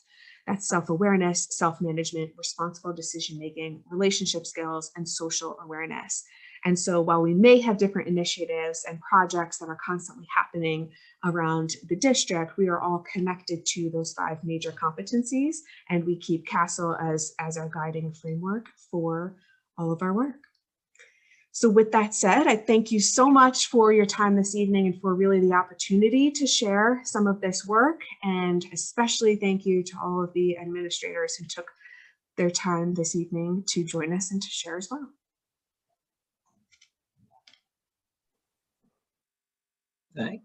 Thank you so much, Ms. Smith. Really appreciate all the work that you and the team put into tonight's presentation. With that, Madam President, do we have any board member questions? Board members, questions or thoughts? Mrs. Korn's hand is up. Go ahead, Mrs. Korn. You know, I thank you very much for the, very detailed. You're doing so much. I can see how hard everyone's working to try to make things normal for kids. And, I know everyone's dying to get back to school where everyone's going to be normal, and that'll be the best thing for kids' mental health in the end, I feel like. And I'm sure everyone agrees. I don't want to put words in anyone's mouth, but I had a question at the beginning. Like, I'm sorry to go all the way back to the beginning of the presentation. I feel bad, but at the beginning when you were talking about I know it's not covering the whole year of 1920. So we left out like half of March, April, May, June. And I guess we can go a little bit into, it doesn't go, you wouldn't be covering it, but like September, October, November. And I know that there's CDC numbers, and I'm going to go back to like, you had I don't know, I can't remember the name of with the suicide reports. Was it like, it was an ideation, or was it just, and the numbers for the 1819 were like twice as high as 1920. And I was thinking because things were left out, I don't know how it runs like as far as like monthly or like if there's like a trend. But then I was thinking, wow, we might have missed a lot because kids weren't even in school. And according to the CDC numbers, like the related mental health related ER visits per 100,000 total visits rose from the 2019 to 2020 by 24% for 5 to 11-year-olds and 31% for 12 to 17-year-olds. So that was between mid-March and mid-October of 2020. So I was like, so our numbers are like, I don't know. This is the CDC number, so I guess it's from all over the country. And I'm hoping that we're doing such a great job that our kids are, are not falling into that category. But I was wondering about the difference in the numbers, even though we only missed half of March, April, May, and June. You know what I mean? So that was like the one of the questions I had. I think it's a really great question. And in the counseling world, there's a lot of discussion about this. And so I think particularly when it comes to context, when you are looking at the time frame of March through the end of the year, students across the country being at home, the reporting is different. And so families may be taking their children to a physician directly or to an ER directly and not seeking that initial or middle support of the school system like they would if their child was physically attending a school building every day. And so that's just very generally speaking, they may be, there may be a different type of care that's sought from the family because they are home together. And so there's access, also the access is different for mental health supports. With telehealth and counseling, you can see an increase in accessibility. And so you don't even have to leave your home, to get the services. And so part of the need of going to an ER may look different as well. And so I do think that that time frame, that there may be some impact in terms of what we're seeing specifically in the school for whom we need to provide emergency screening supports to. So you say the parents would notice it more than the teachers because they weren't around, like teacher or the counselors. That's a every common day. trend in general. Yeah, that's being discussed. Right? Because it was just a big difference. I was just surprised by the big difference in that. Going back to the elementary school, the kids, and that they're doing okay. I was wondering if there's like any disconnection with the younger kids when they have to wear their mask all day, with the connection with the teacher, if there's any kind of hardship for them in connecting with their teacher or friends, just with their face covered, their nose and mouth covered, not being able to see. But I don't know if that's like anyone studied that or looked at that with the younger kids. I mean, I'm talking about 5, 6, 7-year-olds, in general for that. Because there was very positive. I don't know if I would call like this year great, but it was very positive, all the feedback. But I don't know if there was any anything like that, any disconnect like that for the younger kids. I mean, I'd be happy to speak to that a bit. I was a little bit nervous about that myself, but it's amazing how you can see somebody smile with their eyes, and I have not seen any issue with the students connecting with their teachers. Even the young ones, as young as kindergarten, they come in and they're so excited. So we haven't really seen that to be an issue. Well, that's they're good. happy.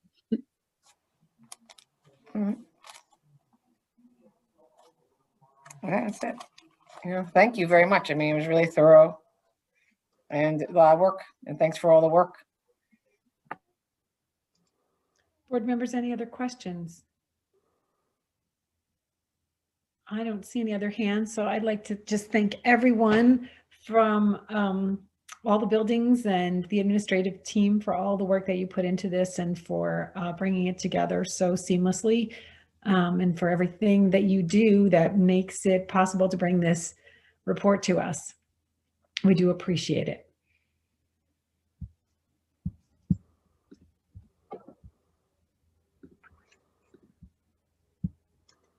So I think we are now up to the superintendent's report. Mr. Markarian?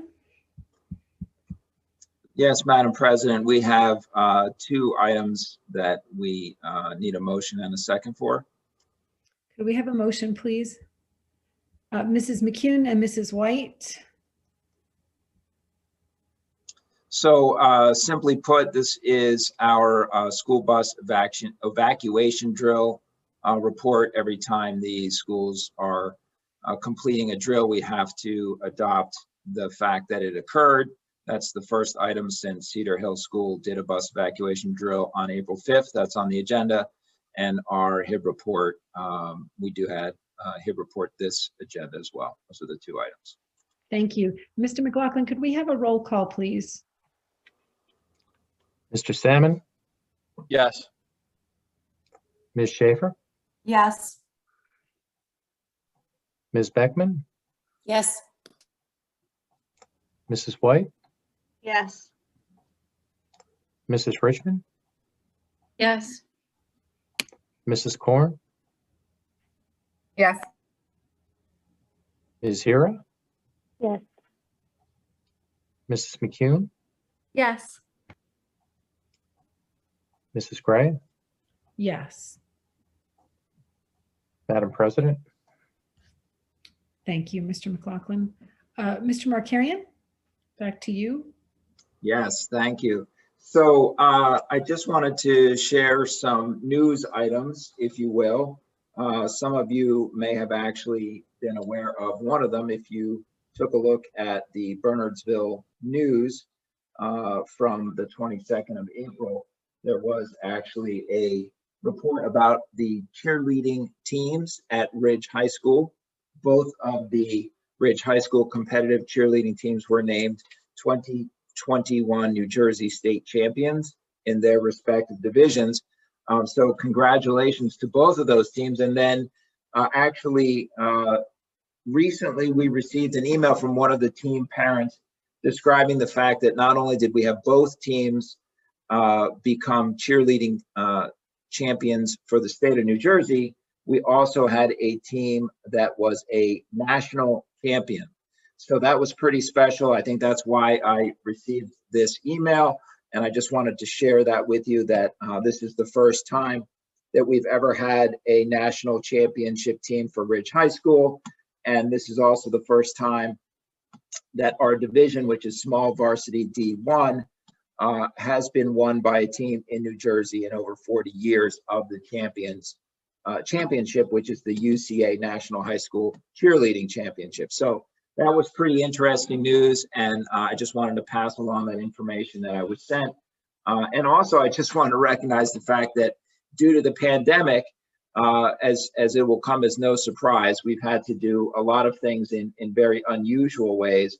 And because of the travel restrictions, the cheerleading team actually submitted videos in order to participate in the national competition. So it's pretty outstanding accomplishment and a very unique situation. So I just wanted to congratulate our students and our coaches for that accomplishment. That's pretty awesome stuff.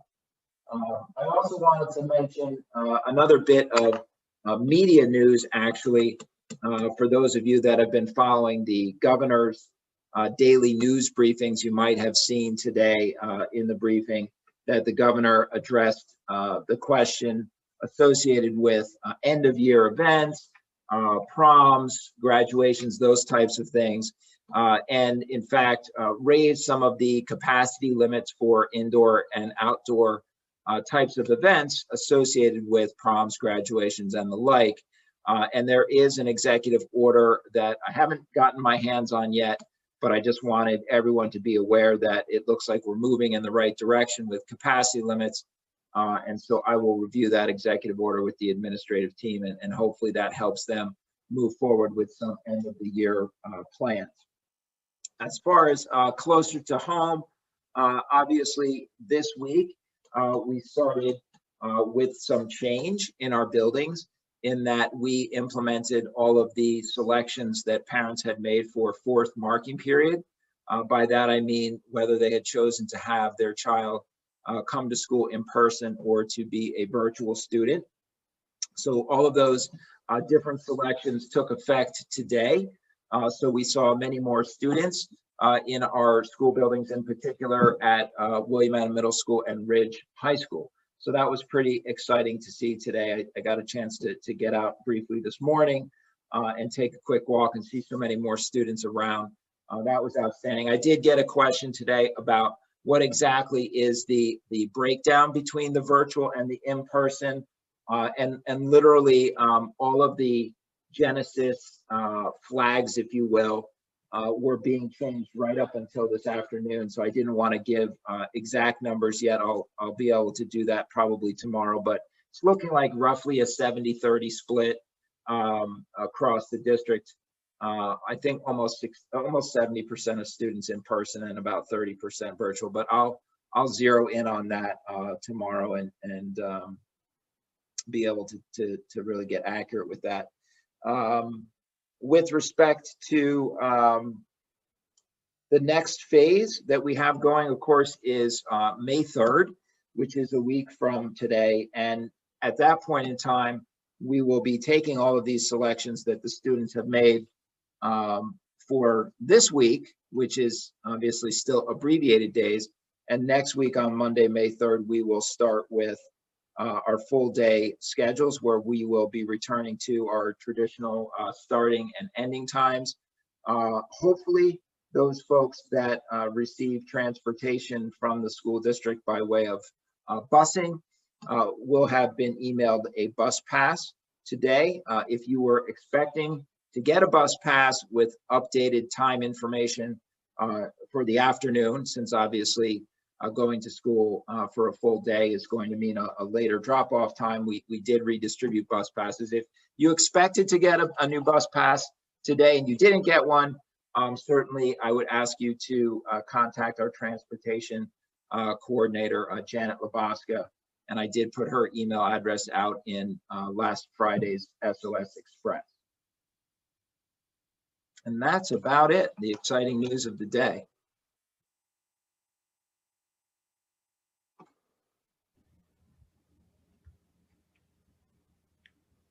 Board members? Did anyone want to add anything? Or speak to anything Mr. Markarian mentioned? Okay.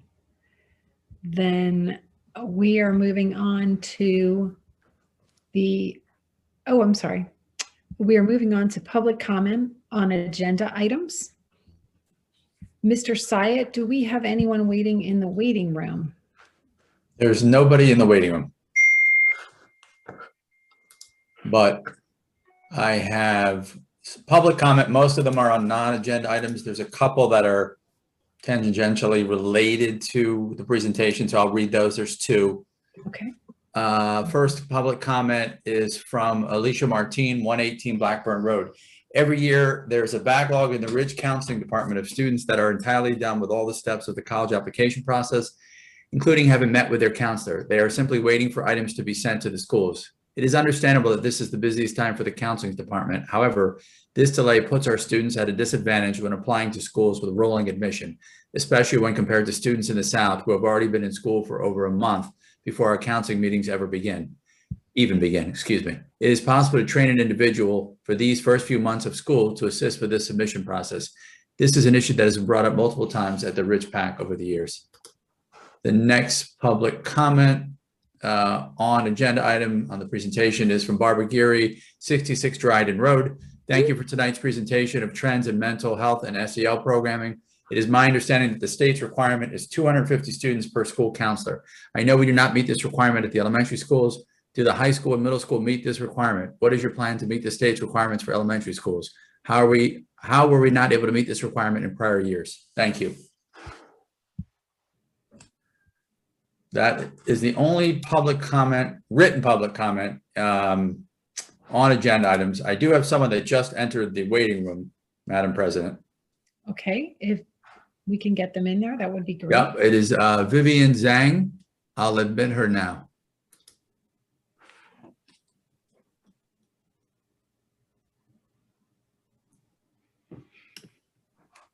Hi, Vivian. Hello. Can you hear us? Oh, Yes. that worked seamlessly. Great. Can you hear me correct? Good. Yes. All right, okay. Can I start now? Yes. Okay, all right. Okay, so I'll start now. Hello and good evening. My name is Vivian Zhang, and I'm currently residing in 106 Fairview Drive South in Basking Ridge of New Jersey. Today, my peers and I would like to bring up the issue with the decision of the full day instruction starting on May 3rd. We find it necessary to bring it up on this board meeting in a public manner, as the decision will directly impact everyone in the school district. We'll be voicing out some of our opinions in the upcoming public comments, so please express your opinions on it after our comments. As a quick introductory, we have made a petition that has over 1,000 signatures consisting of both parents and students supporting the continuation of the abbreviated schedule. This number not only shows that people want to maintain the current schedule, which is more manageable under the status quo, but also the negative feelings that go towards the new change. As virtual learning has started since March of 2020, an unimaginable number of both personal and academic events has been thrown our way in all random directions. And because of that, we think it is a common goal for all of us to end this school year on a good note. Watching the news, it is common knowledge for all of us that there are variants of COVID that are spreading uncontrollably, and cases are continuing to rise as it has never stopped. And not to mention, there is a considerable number of students attending in person for marking period 4, which will put anyone in the school building in a very dangerous position. With the increasing capacity of students in school, fitting students into classrooms in a safe manner will become increasingly difficult.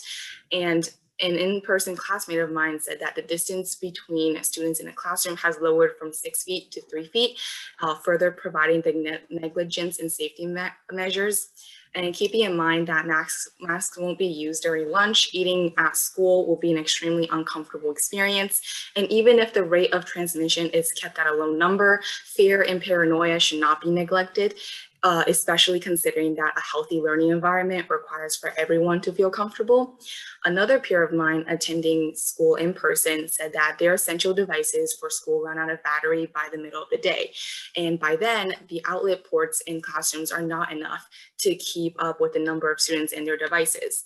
As for virtual students, just like imagine sitting in front of a computer screen for 7 continuous hours every single day.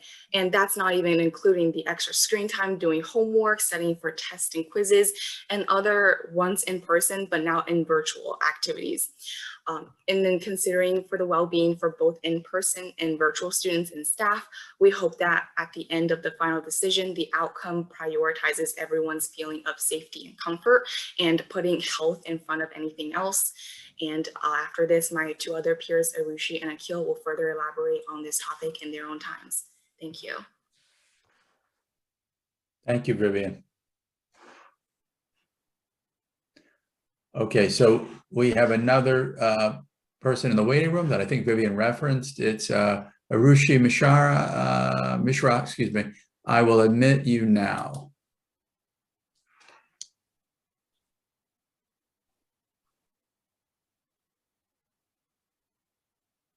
Can you hear us? Oh, this is working well. Yep. Just unmute yourself. Hi, are you speaking to me? Yes, I am. Hi there. Oh, hi. Hi, I'm Arushi Mishra. I'm in 10th grade. My address is 17 Minuteman Court, Basking Ridge, New Jersey. I'd like to add on to Vivian's points concerning the full day schedule and how I also believe we should keep the same schedule we've had throughout this whole year. Specifically, I'd like to elaborate on the mental health aspects that were impacted by this decision to implement full day schedule in marking period 4. My classmates, my friends, as well as myself, are already experiencing a huge toll it takes at looking at a screen for continuous hours. Virtual students at least will be sitting on their chairs for 7 straight hours looking at a screen. Many of us have already been experiencing back pain, headaches, insomnia, our eyes constantly being strained way more than it should. And we understand that teachers plan to reduce the amount of homework or allow virtual students to turn on their cameras when independently working to make the situation better for our well-being.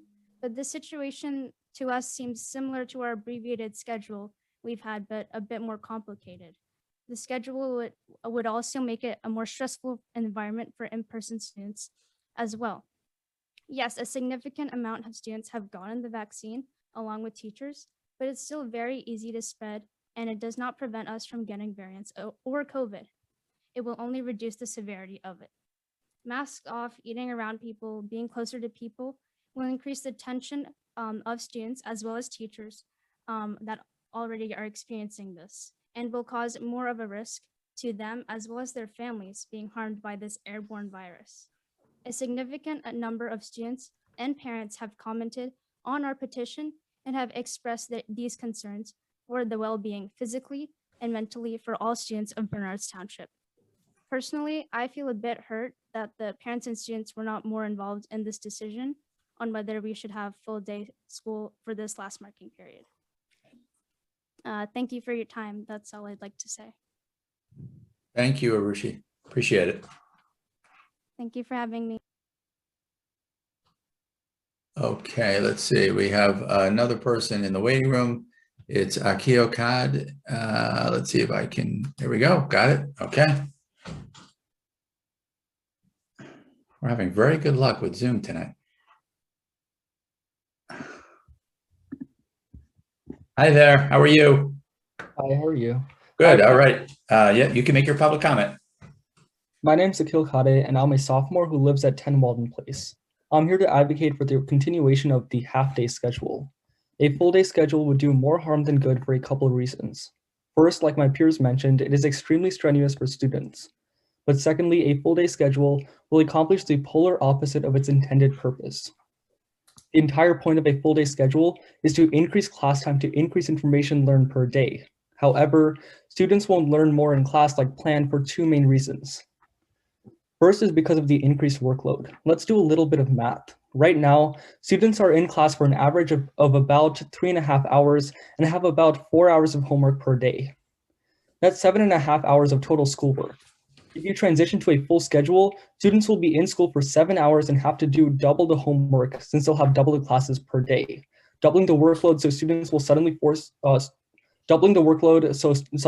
force students to pick and choose between schoolwork, mental health, physical health, a social life, and clubs or sports. Think about athletes who have to go to 3-hour games each day or people who participate in multiple clubs. Students are most likely going to get overwhelmed, which Harvard research finds will inevitably lead to procrastination and a drastic drop in GPAs. The second reason 7-hour school would be ineffective online is because it becomes very hard for people to focus on a screen for an extended period of time. A recent study conducted by the Canadian Journal for the Scholarship of Learning found that over 50% of students lose focus at least once while in virtual meetings. The 50% will soon become close to 90% if school times are extended, which is an alarming rate. If people cannot focus and retain information, extending school times does not have any justification. Thus, for these reasons, please consider reversing your decision of transitioning to a full day schedule. Thank you for your time. Thank you very much. And that concludes public comment on agenda items. I have nobody else in the waiting room. Madam President? Thank you, Mr. Syed. Mr.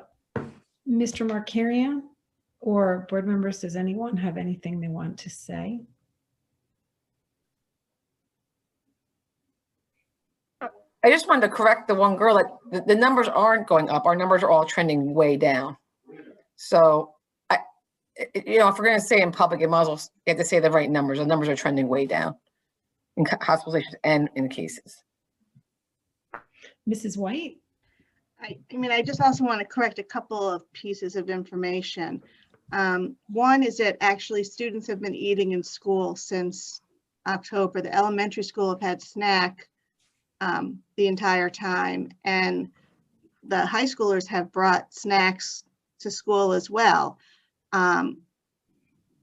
As far as the work, one of the things we had a meeting earlier today, and one of the things that came out is Mr. Markarian and Dr. Lasvik and Mrs. Hudak were very clear in saying that teachers have been instructed to understand that while we're going back full day, it is still a pandemic. And so we aren't going back to how it once was in terms of the workload, that they're very, very conscious of that.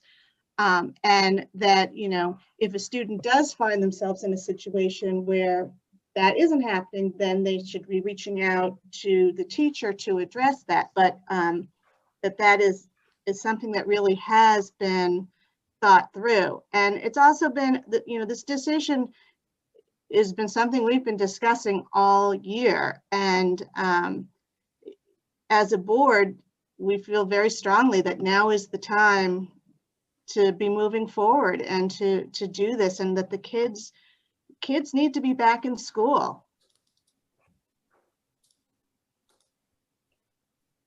Thank you, Mrs. White. Did anyone else want to? I see Ms. Beckman's hand.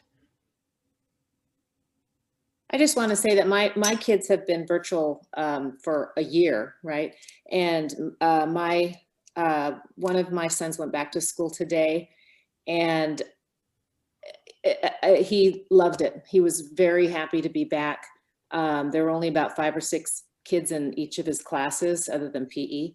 And I think he's happier to be there with his friends and just seeing people. It's been a very positive experience, and it's only for 6 weeks.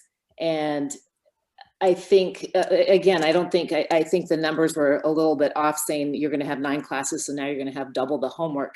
I don't think that's going to be the case. Now you're going to have, if you're going to have the classes every day, it's going to be like it is normally, and you're not going to have an assignment due every single night. You'll have a couple days before assignments are due. So I don't think the homework is going to double by going to all of your classes. It's going to be more like it was in normal times, which is how it should be. Mrs. McCune. Yeah, I agree with what the other board members said. Just, we've listened to a lot of people, and we're talking to students. We're going to talk to students tomorrow. We understand people's concerns and their fears about, going back. And just like there was a huge adjustment when we first, had to stop going to school and be virtual, and there was a big adjustment for the kids who did come back in the buildings. If things aren't going well, if someone is that stressed out or overloaded with work or whatever, please reach out to the teachers or to your counselor, because you know, I'm sure it won't go 100% smoothly for every student. I do know a lot of students that are excited about going back for the first time, and you know, a lot of people that want to be in full day, but if there is stress over it, or you know, there are concerns about, you know, overloaded homework or sleep deprivation or something like that, that's definitely something that we want to hear about. We don't want anyone to be stressed out to the point where they can't deal with it. So please reach out if that happens. Mr. Salmon? Yeah, to follow what Robin was just saying, like I think one of the kids said, you know, they're already having like back pain and strain and mental stress from being virtual. So I hope, I really hope that that person is talking to their friends, their counselors, their teachers, parents, and seeing if there's some way that they can, you know, mitigate some of those issues. If they're going to remain virtual for the remainder of the school year, if those things might get exacerbated. But I think that, you know, like Ms. White said also, like in discussing this for a long time now, this has always been kind of the plan, that the end goal for this year has always been to get back to school full time. So it's not, this isn't like a surprise or anything, but I hear the kids and I understand. I mean, if a study said that, a Canadian study said that people lose focus once in a Zoom meeting, I hope that nobody ever monitors my brain activity during Zoom meetings, or it could go off the chart. I might skew the entire study. So for those things, I think you really need to, like Ms. McCune said, like talk to your parents, your teachers. They'll understand. Like we've been going this, we've been slowly inching towards this the entire year. So if you're having issues like that, please talk to someone. If you feel like you're getting toward that point, then talk to your teacher. They'll understand and they'll help you and work with you. I could just kind of weigh in also. I think that I certainly hope that tonight's presentation provides the students and the publics a significant measure of reassurance that it is a priority to take care of the students and to respond to their needs when they communicate what those needs are. And I think that's what Mrs. McKeon and Mr. Salmon were just talking about. You know, please let us know how we can help you, but understand also that we as a school system, we really have a responsibility to provide a day of school. That's what we do. And I just feel like at the opportunity to be able to do that, that is our responsibility. I really don't view it as an option if we're able to run a full day of school for students to not provide that. I would just add, and I agree with all of the prior board members' thoughts, and I would just add that Mrs. McCune and I are meeting with some students tomorrow, and we do look forward to hearing what they have to say. I think Mrs. White already said it, but the board is unified in backing the decision to move to the all year long end goal, which was to get students back in school in a full day. But we want to do that in a thoughtful way. And a lot of time and attention has been put into, you know, planning to get to this point.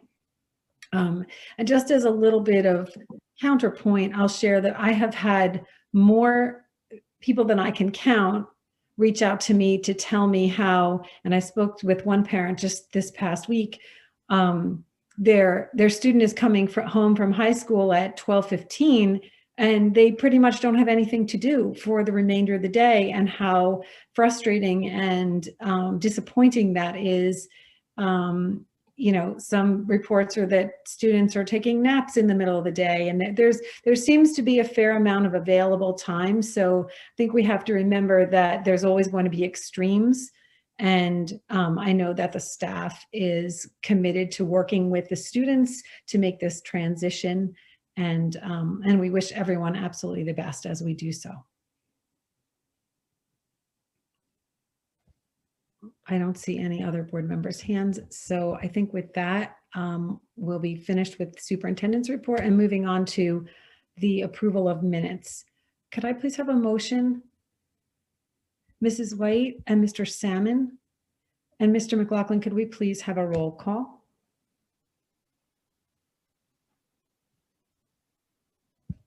Mr. Salmon, Yes. Ms. Schaefer, Yes.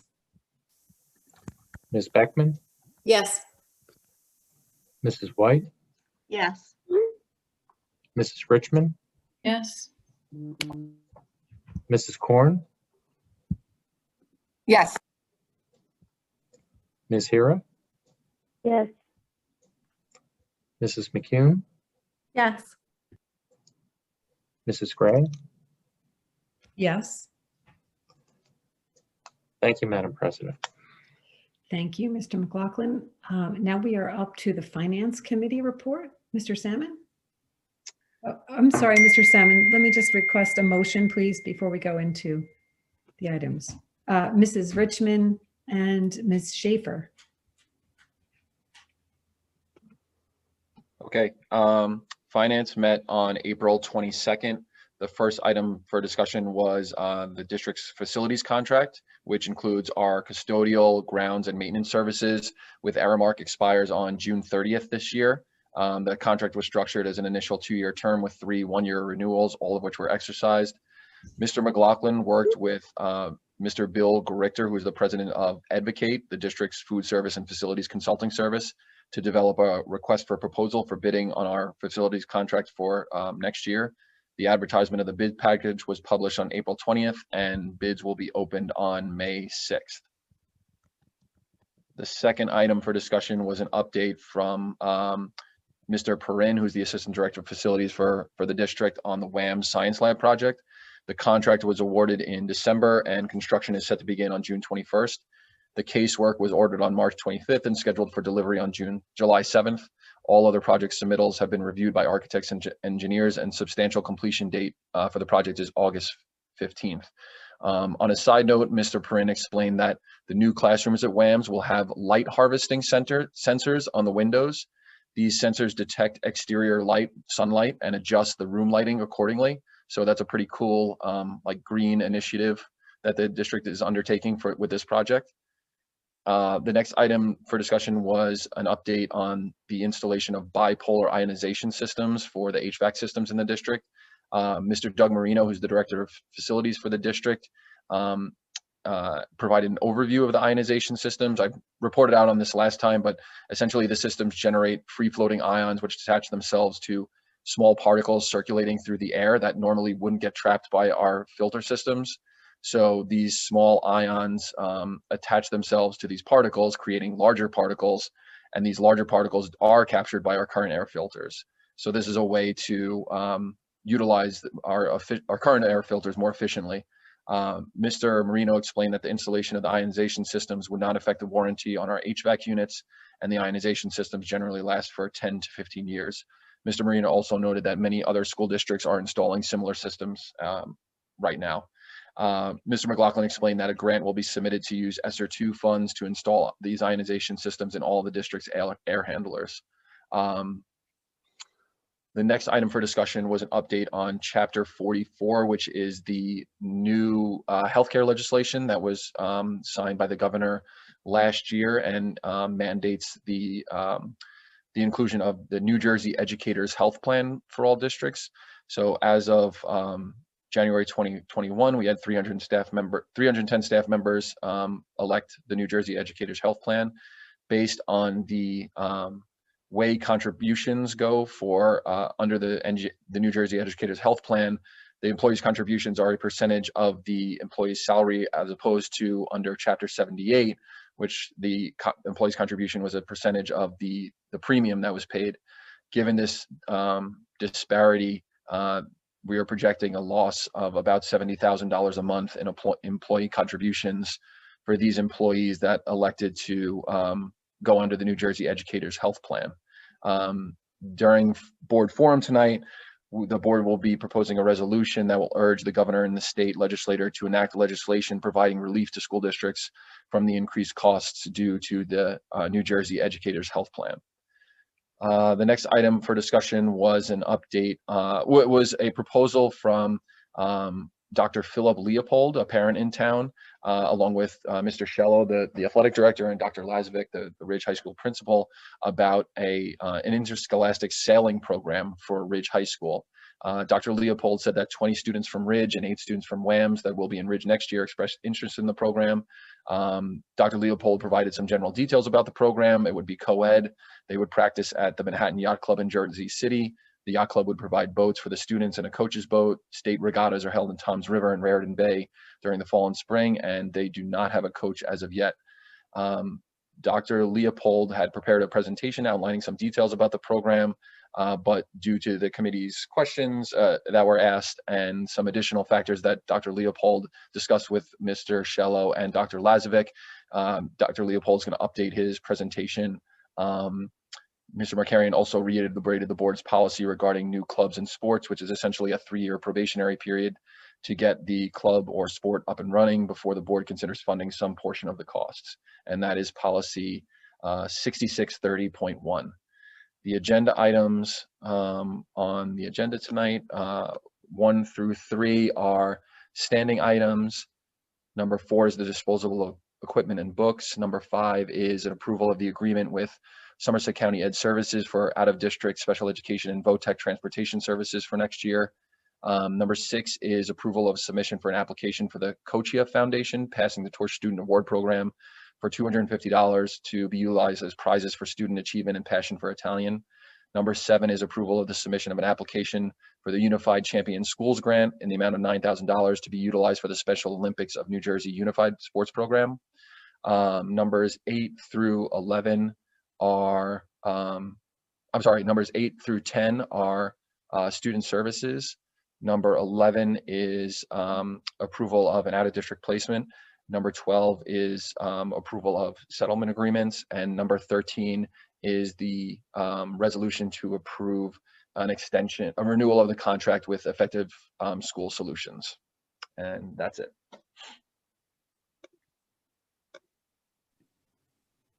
Did anyone have any questions for Mr. Salmon? Okay, seeing none. Mr. McLaughlin, could we please have a roll call? Mr. Salmon, Yes. Ms. Schaefer, Yes. Ms. Beckman, Yes. Mrs. White, Yes. Mrs. Richmond, Yes. Mrs. Korn, Yes. Ms. Hira, Yes. Mrs. McCune, Yes. Mrs. Gray. Yes, Madam President. thank you. Okay, our next item is the Personnel Committee report. Mrs. McCune? Do you want to make a motion for the items? Oh, yes, of course. Yeah, items are, I don't have it right in front of me. Ms. 16. Salmon. Okay. Okay, the Personnel Committee met on Friday and I have not finished the minutes yet, but I will get them out soon to the committee. Thank you. Mr. McLaughlin, could we please have a roll call?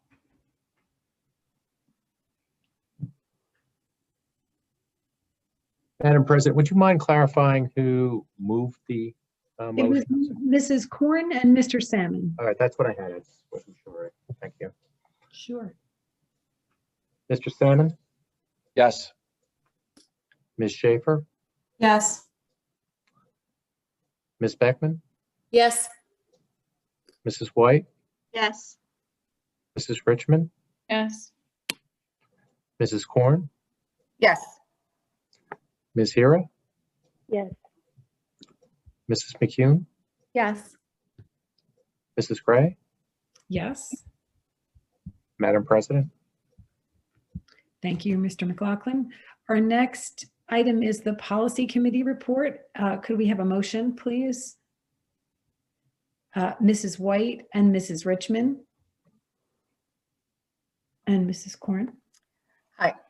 So before I wanted to shout out to Jen Purdick, who's she's retiring and she's my good friend and neighbor. So I just want to be like, I'm sorry she's retiring. She's a great teacher. And, Jen, hey, what's up? All right. Now to the policy board. And Dr. Leopold's also my other neighbor. So I'm like, whoa, this is getting crazy out here. So policy met on Monday, April 19th. And we had a discussion regarding the Restart and Recovery Plan, which had a lot to do with executive orders and the impact on the end of our year activities and plans, particularly prom and graduation. Since Governor Murphy just was on today talking about how he changed things a little bit. We're speaking about executive order number 234. The new executive order that he was speaking about today, I don't think is coming out till Wednesday, and Mr. Markarian is going to look over it and see how it applies to us. But in general, the changes that I'm assuming, since he said it on TV, he'll make, and he won't change them between now and Wednesday, but we never know. He raised the gathering limits outdoors. He also raised the indoor gathering limits as well, by 50% for the outdoor, and I'm sorry, that's wrong. 500 people for outdoor and then 50% for indoor gatherings. We were talking about spectators at sporting events, so I'm not sure if he mentioned that. I know we were allowed to have 200 spectators, but it doesn't include players, coaches, refs, etc. And it's not clear whether all these rules would apply to graduation. Hopefully with the new, his new expansions of the rules, we'll be able to handle our proms and graduations easily. They'll be able to have them without having to split or do anything like that. I don't know if the executive order, I don't know if Mr. McCarran is going to specifically address graduations or proms. I think it might, but I'm not 100% positive. His last one did not. I wanted to give a shout out because I know Mr. Markarian and other superintendents have been asking for clarifications regarding graduations and proms for months and have not gotten any answers. And I'm glad that he did it today, but I hope we are able to get some real clarification to give the kids an end of the year they deserve after the year they've had. So I'm hoping that if parents really want this to happen, that they might have to reach out to Governor Murphy, because Governor Murphy holds all the cards. His executive orders dictate what we are able to do. So if you really want this to happen, maybe emails, maybe just to reach out and say, hey, these are our kids, they deserve more than we've been giving them this year. So that's just, I think, and hopefully the executive order will help out on Wednesday. So for the calendar, I think this was, June 1st is now a day of school because we had the school closure on April 7th. So June 1st, we are going to be in school. We were talking about the summer facility use of the buildings, and that the outside groups who usually rent the school facilities in the summer were told to check back in May to see if they can rent for this summer. This would include sports camps, the town's rec camp for the summer, and applications would have to start being filed in May. Private groups using the facilities have their own insurance and are not board sponsored. Therefore, they wouldn't be under the Board of Ed's purview. In order to use the facilities, groups would have to agree to adhere to any guidelines or rules set out by the state of New Jersey. It would be the group's responsibility to enforce the rules. The policy committee recommends allowing the groups to rent the district facilities. It is during the summer and will not impact the kids attending school, is a source of revenue, and the groups will still have to follow all rules and guidelines set by the state. For second reading, we have a bunch of policies for second reading, but I read them out last time and nothing has changed with the second reading. And that is it, if anyone has any.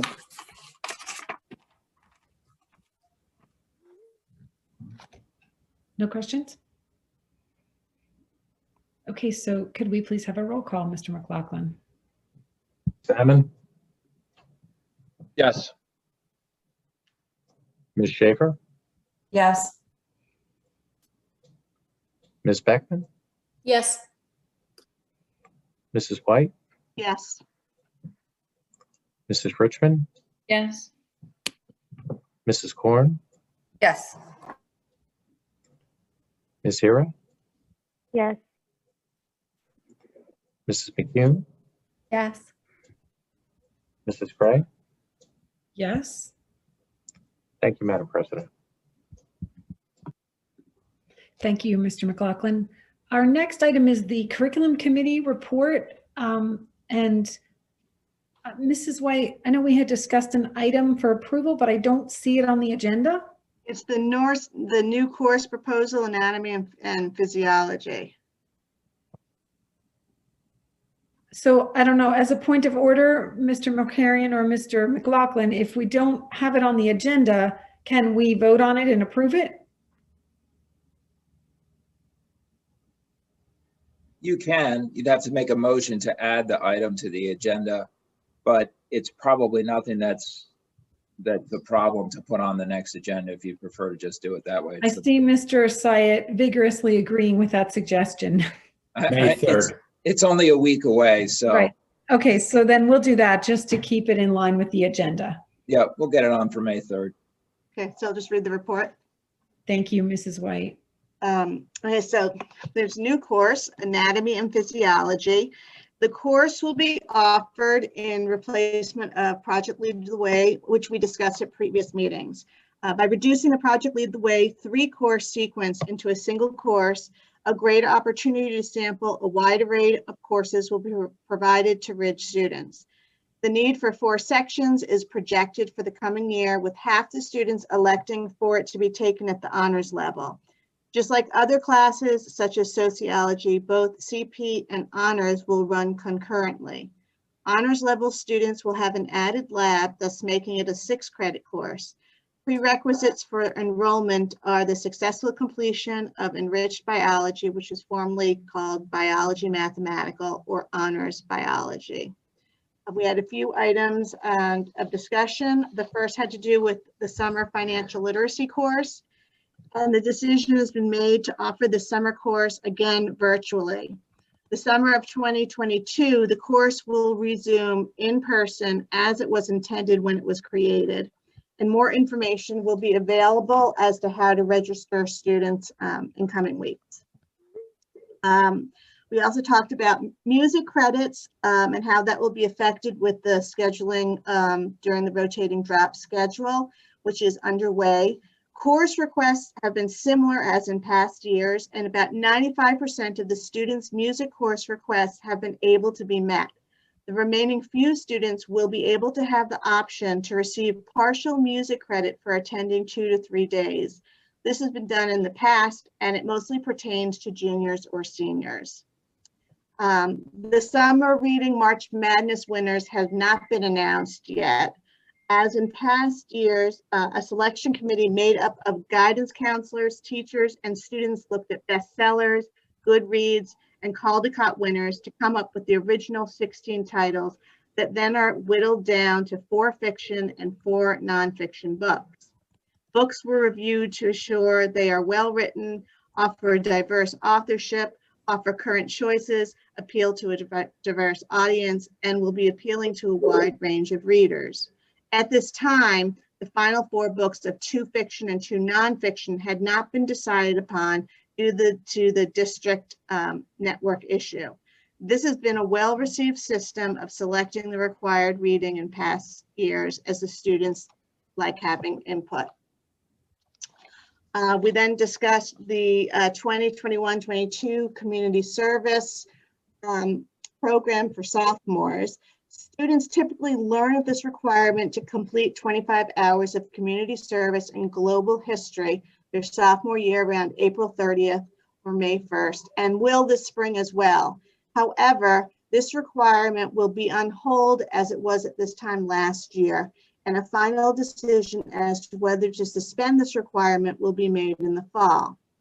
If students do complete any hours of community service this spring or summer, they should keep track of their hours, as they will be accepted if the organization is on the approved list if the decision is made to proceed as usual or with modified hour requirements. Our next curriculum meeting will be held on May 7th.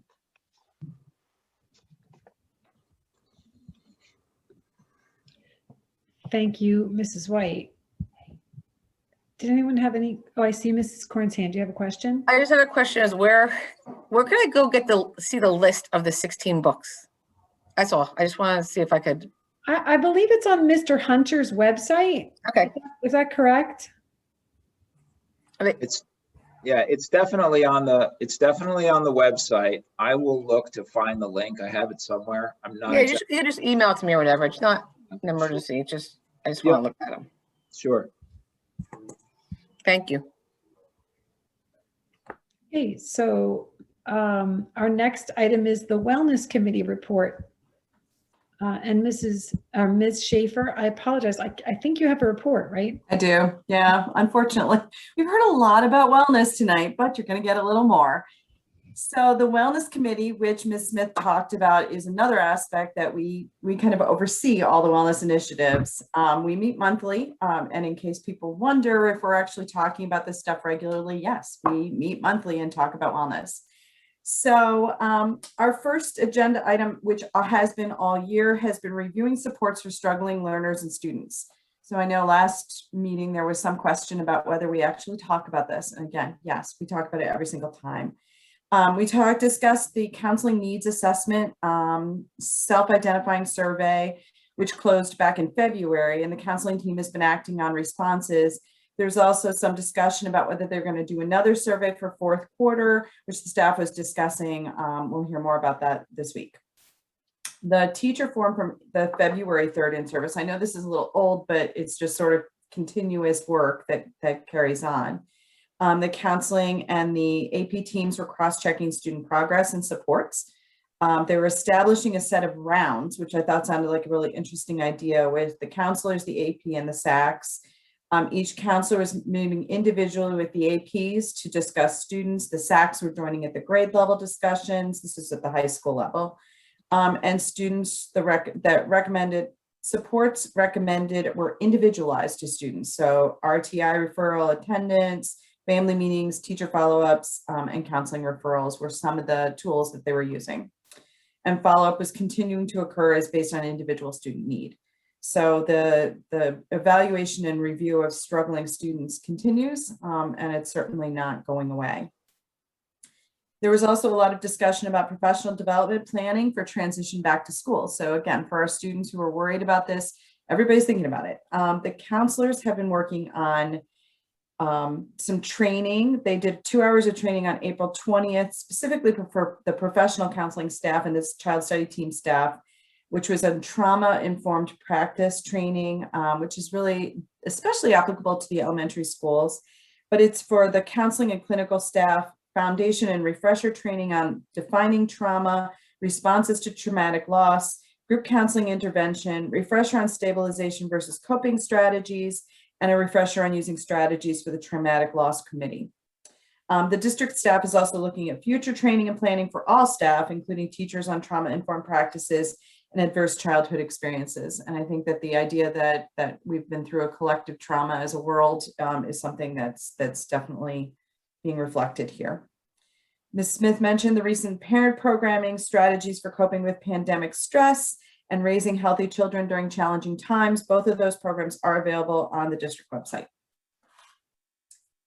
We also heard a proposal which was mentioned last meeting also was presented in finance for the Ridge High School Character Education Program. They're looking to expand the role of SEL and character in the community. It's been a district goal, and there definitely has been something that the high school has been working on.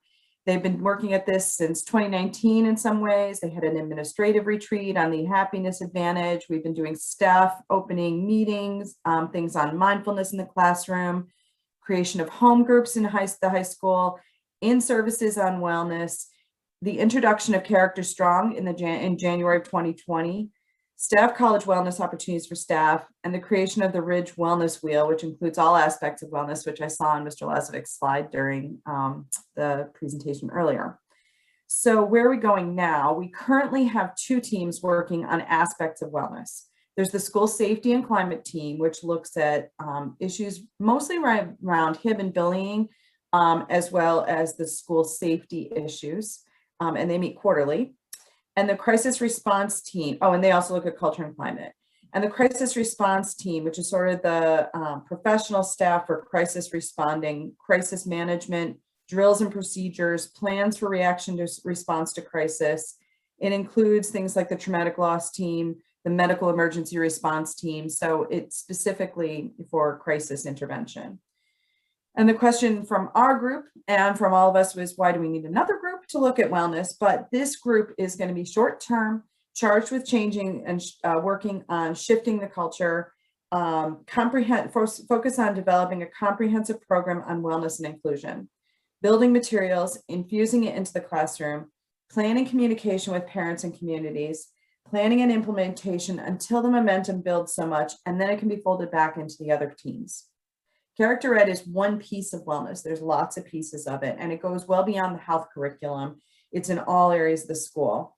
So this new wellness leadership group will connect all of the areas of safety, crisis response. It'll include Character Strong, which is a tool that we can use within this.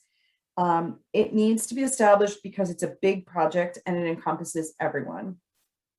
And we did talk a lot about acknowledging that it needs to come up with clear branding, not just about what it is, but how we're going to do this. The name is important.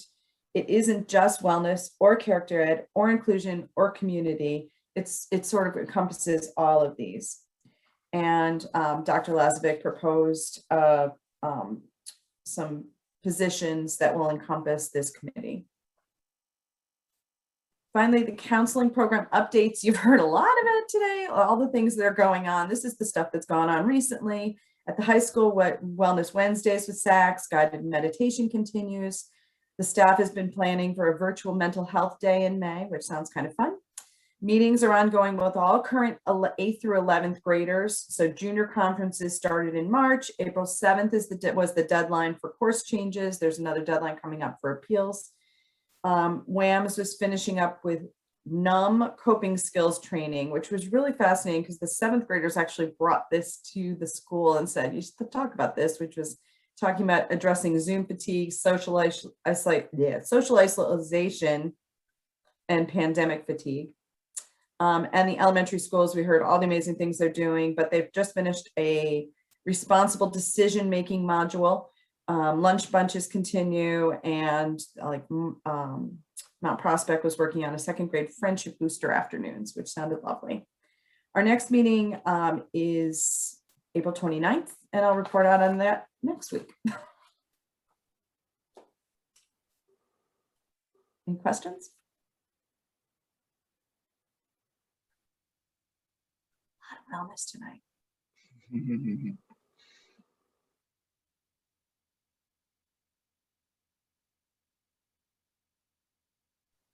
You're muted, Karen. Can't hear you, Karen. I'm so sorry. Apologies. I was trying to find my agenda. So thank you, Ms. Schaefer. We appreciate all the wellness tonight. Our next item is liaison reports. Does anyone have anything? I guess Ms. Richmond or Mrs. Korn? I see Mrs. Korn's hand. Go ahead, Jen. Jeez. Someone just dropped something in my kitchen. It's so loud. I have the Municipal Alliance hasn't met, but we had a little update. So I just want to let you know about some things that are going on. We have a Ridge grant for Take Vape Away. Now I'm reading this off an email, so I'm sorry, I'm not.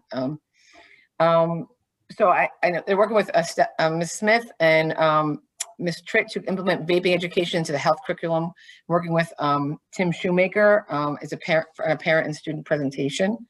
We're aiming for the 4th market period of the school year or the 1st market period of the next school year. And they're also working on getting implementing a vaping quitting resource at the school, and it's at https://truthinitiatives.org// this is quitting. And all the funds need to be expended by December 2021. And then we got an LMTI grant, which is, so we're on the vaping task force and work with other schools in New Jersey to get student leaders trained and don't get vaped in. We also had a grab and go outreach, which I think I mentioned before, but I thought it was a really good a partnership with the library where the kids could go grab, little bags to, during the pandemic to bring people together, feel connected. And I think it was really successful. And I had sent it to Stephanie so she can send it out to the kids, whoever was interested, or teens, as a teen grab and go. Teen outreach, there's 50 bags made for each pickup, and all are taken, which is great. And I think they're trying to get feedback from it. January, they had Sharpie mugs, February, hot chocolate bombs, March, glitter jars, April, kindness rocks. And the rest of the year has been scheduled and planned. The April pickup happened. I just wanted to, and then there would be a Zoom meeting. They had a Zoom meeting to talk about whoever picked it up, they could get together and have feedback. So I think that's like a really nice program that they're doing. And there's one more thing I wanted to mention. Caitlin. They're having a, I said to get the flyer, a Think Don't Drink. It's, since graduation and prom celebration are right around the corner, underage drinking is a big deal and has consequences for both youth and their parents. The caregivers join us for a virtual discussion on what is at stake when the youth drink alcohol. And it's featuring the Somerset County Prosecutor, Michael Robertson, Jeff Bell, Esquire, and Karen Wall, who will be sharing a personal story. It's May 4th, 2021 from 6 to 7:30. And you can register at, this is a, you can probably go to the Municipal Alliance website and the flyer will be on there and you can click to register for this. It's a Zoom. It's obviously a Zoom presentation. And I can also send it to Stephanie and see if she can send that around. And I think there was one more about I'm sorry. Pick up today.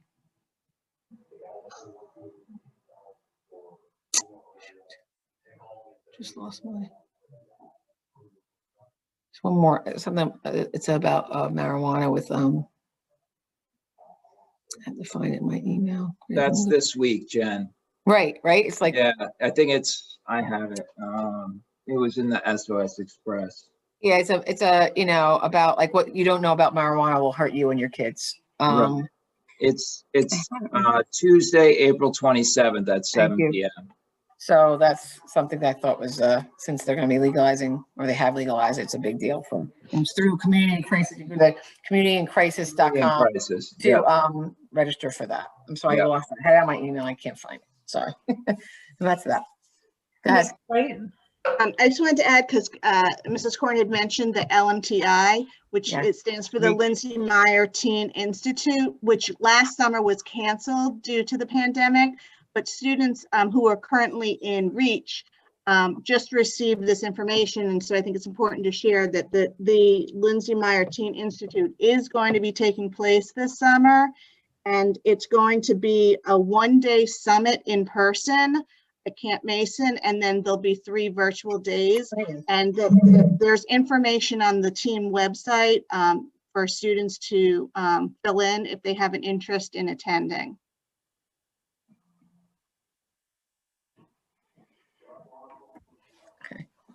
Is that everything, Mrs. Corn? Yeah.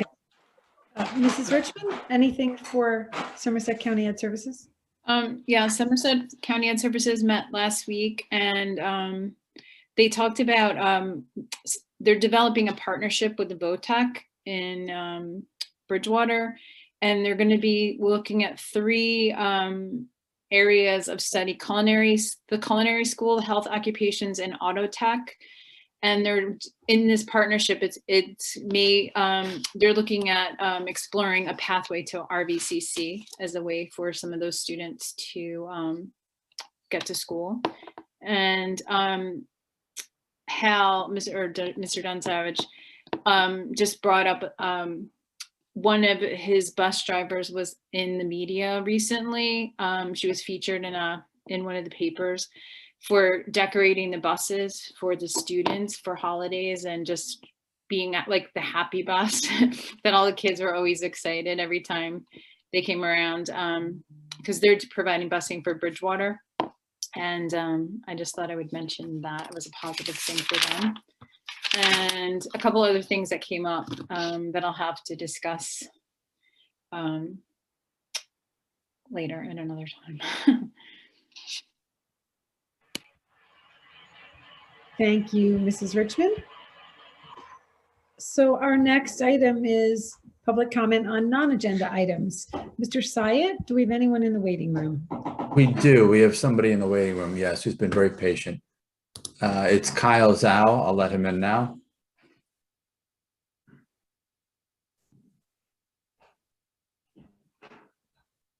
Hi, Cal, can you hear us? Hi, I can hear you. Can you hear me? Yep. Go ahead. You can make your public comment. So I apologize. I believe I should have joined in the previous public comment section because I wanted to follow up on the discussion of the switch to a full day schedule. So to start, my name is Kyle Zhao. I am a Ridge senior and my address is 8 Richmond Drive. I would like to make a comment about the plan to switch Ridge and William N into a full day schedule starting next week. I want to start by saying that I appreciate the efforts to gradually bring our district back to normal, but it's also important to highlight a critical detail about this shift to a full day schedule, which is that students and families cannot choose between multiple options as they were able to do during the previous shifts, namely the shifts between in-person and virtual platforms. And all students will have to follow the full day schedule once it is implemented. But at a time when we do not yet have what we know as normal, the ability for students and families to choose what they believe is best for them is vital and allows for widespread satisfaction in our community. Not having a choice in this situation is problematic due to the consequences of a full day schedule for both in-person and virtual students. There will be 9 daily periods rather than 5, which means in person, each student will potentially be in close contact with twice as many people in a full day compared to a half day. If most of Ridge and William Annan are not vaccinated, which is likely true because about half of Ridge students and all William Annan students are not even old enough for the vaccine, then this increased potential for close contact definitely creates tremendous health risks for everyone in school. For virtual students, every day will involve 6 to 7 hours on Zoom, one meeting after another, and this will occur 5 days a week, which will surely be exhausting for many students. Personally, I switched from virtual to in-person for my Computer 4 because I was looking forward to spending less time on Zoom each day. With full days, however, those virtual students will be on Zoom for even more time. And although this can allow for more class and learning time, it would also likely lead to fatigue and decrease in focus for students as the day progresses, which counteracts the initial intended effect of increasing class time. Our district has utilized wonderful resources such as tutorial sessions to allow students to receive educational reinforcement when they feel like they need it. While maintaining a half-day schedule, this is one way students can ensure that they stay on track with their learning. I want to emphasize that I, along with many other students, are not opposed to returning to school. The length of the school day is the cause for concern. In my opinion, it would not be the best option to switch to a full-day schedule at this moment because the disadvantages I mentioned outweigh the benefits. While previous changes have helped in gradually transitioning our district back to normal, this shift in daily schedules seems too drastic to be implemented so quickly. The reality is that everyone, including students and teachers, has grown used to the half-day schedule and will need time to successfully transition back to full days. It would be more appropriate to finish this school year with half days and return to full days once everyone has had a sufficient break after this summer to prepare for this significant switch back to full days. If there's any possibility of reconsidering the current plan and deciding to maintain half-day schedules instead, it would be greatly appreciated. Thank you. Thank you very much, Kyle. Okay, and then we have some written public comment as well. Need my glasses here. Okay, first public comment is Jasmine Gill, 263 Patriot Hill Drive. Full school days will only place increased physical and mental stress on our students. Not only will in-person students experience prolonged exposure time during another national virus peak, virtual students will continue to suffer fatigue, headaches, lack of sleep, and other physical issues as a result of sitting at a computer all day. As it is, the stress of the pandemic has taken its toll on both students and staff, who shouldn't be subjected to these extended periods of mental and physical strain. The full schedule should be implemented next year, not during the height of AP exam studying season. Implementing it now will only cause greater damage, both personally and academically, to the entire student body. None of the students support this full day schedule, and they should be the ones with the final say if they're going to get through the rest of the school year. Next public comment is, I'm just checking, is there a name here? Yeah, okay. Good evening, my name is Hannah Dubai, and I am in 11th grade. I would like to share my opinion against the full day schedule because I feel as a lot of students value the time our current block schedule provides. Personally, I have a part-time job. I'm currently studying for the SAT and AP tests on top of all my schoolwork. During Corona, physical activity has become very important for physical and mental health. The block schedule is the only reason I'm able to work out after school to maintain my physical well-being while working and studying. My fellow students and I are very grateful for everything the district has done this year, and I hope you will take this comment into consideration. Next public comment is from Artie Big at 361 Gristmill Drive. With the development of a full day schedule, my child will be staying in a room all day looking at a screen. As young parents, doctors advise to limit screen time for children to 2 to 3 hours. For my child to be told by her school board of education to sit at a desk and watch her laptop for 8 hours is simply unexplainable. It is wrong. It is wrong what it is. While in a global pandemic, we need to cut these children some slack, give them some time to process the world around us. Adapting to such a world as this is already difficult, and by altering a school schedule in such a vast way is not okay and 100% not fair. This is not a way to normalize life. It is a way to torture these teenage students for no reason at all. You were all once teenagers, so please put yourselves in their shoes and imagine the amount of trauma they are already experiencing. The plan before COVID was to create a block schedule, and now we have one that has been working seamlessly for the entire year already. Changing it is sheerly an act of stupidity. Imagine our kids and what you are asking them to do. They already have one full day on Wednesday. Let us leave it at that and let them have 1 ounce of normalcy. Please reconsider this action and let these kids have one constant. Next public comment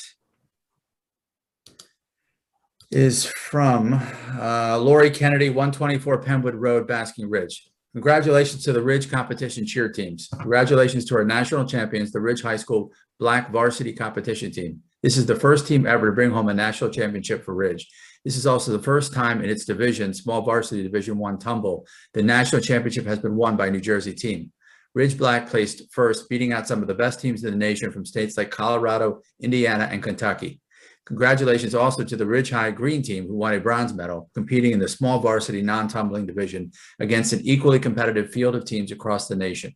These are the highest finishes respectfully any Ridge cheer team has ever received in the UCA National Cheerleading Championship held in Orlando. Both teams, black and green, also captured the NJCDCA New Jersey State Championship this season. Congratulations to all the cheer athletes on the black team. Okay, forgive me for these names if I botch a name, because I'm about to read the entire team. Okay, here we go. Shannon Bowen, Macy Clark, Sophia Giordano, Emily Harmon, Lauren Kennedy, Megan Laffey, Alexa McCabe, Jillian Ring, Abby Zeichman, Sophia Ventui, Brianna Vick, Reese Wiley, and Scala Young. Congratulations to all the cheer athletes on the green team: Audrey Armstrong, Caroline Bianchi, Maddie Fedor, Megan Hauser, Nicole Hedden, Chloe Hill, Sophia Jacobson, Kaylin Carrick, Grace McNay, Ella Richter, Ella Schreck-Tembroit, and Samantha Vassallo. And congratulations to all the coaches: Don Vignali, Hannah Factor, Sarah Muller, Julia Muller, and Kelsey Sybil. We are proud of your hard work and dedication. Go Ridge. All right, congratulations. Let's see, the next public comment is from Audrika Chitaraj, 6 Wharton Way. I know that as a high school student, my biggest concern is eating at school. Elementary school kids don't quite grasp the idea of a pandemic as high schoolers do. So high schoolers may be the whole more concerned with eating, maybe on the whole more concerned with eating. Even with spacing students out in classrooms over the building, eating is going to be difficult, especially in places like the PAC. I just hope students won't feel like they have to go through a 7-hour day without food. Next public comment is from MJ Chu, let's see, 169 Smoke Rise Road in Basking Ridge. I attend 7th grade in WAMS, and I would like to mention a couple of comments on the topic of mental physical health. I've been a virtual student since the beginning of the year. Although I personally adapted to the circumstances quickly, 7 to 8 hours per day in front of a screen seems unrealistic to me and my classmates. I doubt that most of us will even pay attention by the end of the day after being so worn out. It would be more productive to have a moderate amount of school every day and therefore increase our efficiency. I highly appreciate all the efforts made by counselors and teachers. However, this doesn't prevent the inevitable stress, Zoom fatigue, disassociation, etc. that we feel outside of these classes. I would like to point out that I'm not blaming any teachers. There is no blame for this worrying state of students' mental health, but we can prevent any form of exacerbation by keeping our current schedule. I have mixed opinions about how protective equipment is costing our townships hundreds of dollars, but students in schools are allowed to eat, communicate with each other by leaning outside of their plexiglass. This can be financially damaging to the district as well. Maintaining the hybrid system will decrease health concerns. It is my firm belief that prioritizing students' mental health and physical health is more important than workload. Although the vaccine is now being available to the public, it doesn't mean that everyone will receive it, nor will it work on everyone. I believe that it is for our best that we take precautions rather than risk our public health. As a dedicated student, I understand how students need to stay on track, but it is equally as important to be aware of some of the deep struggles students are going through, both physically and mentally. Thank you.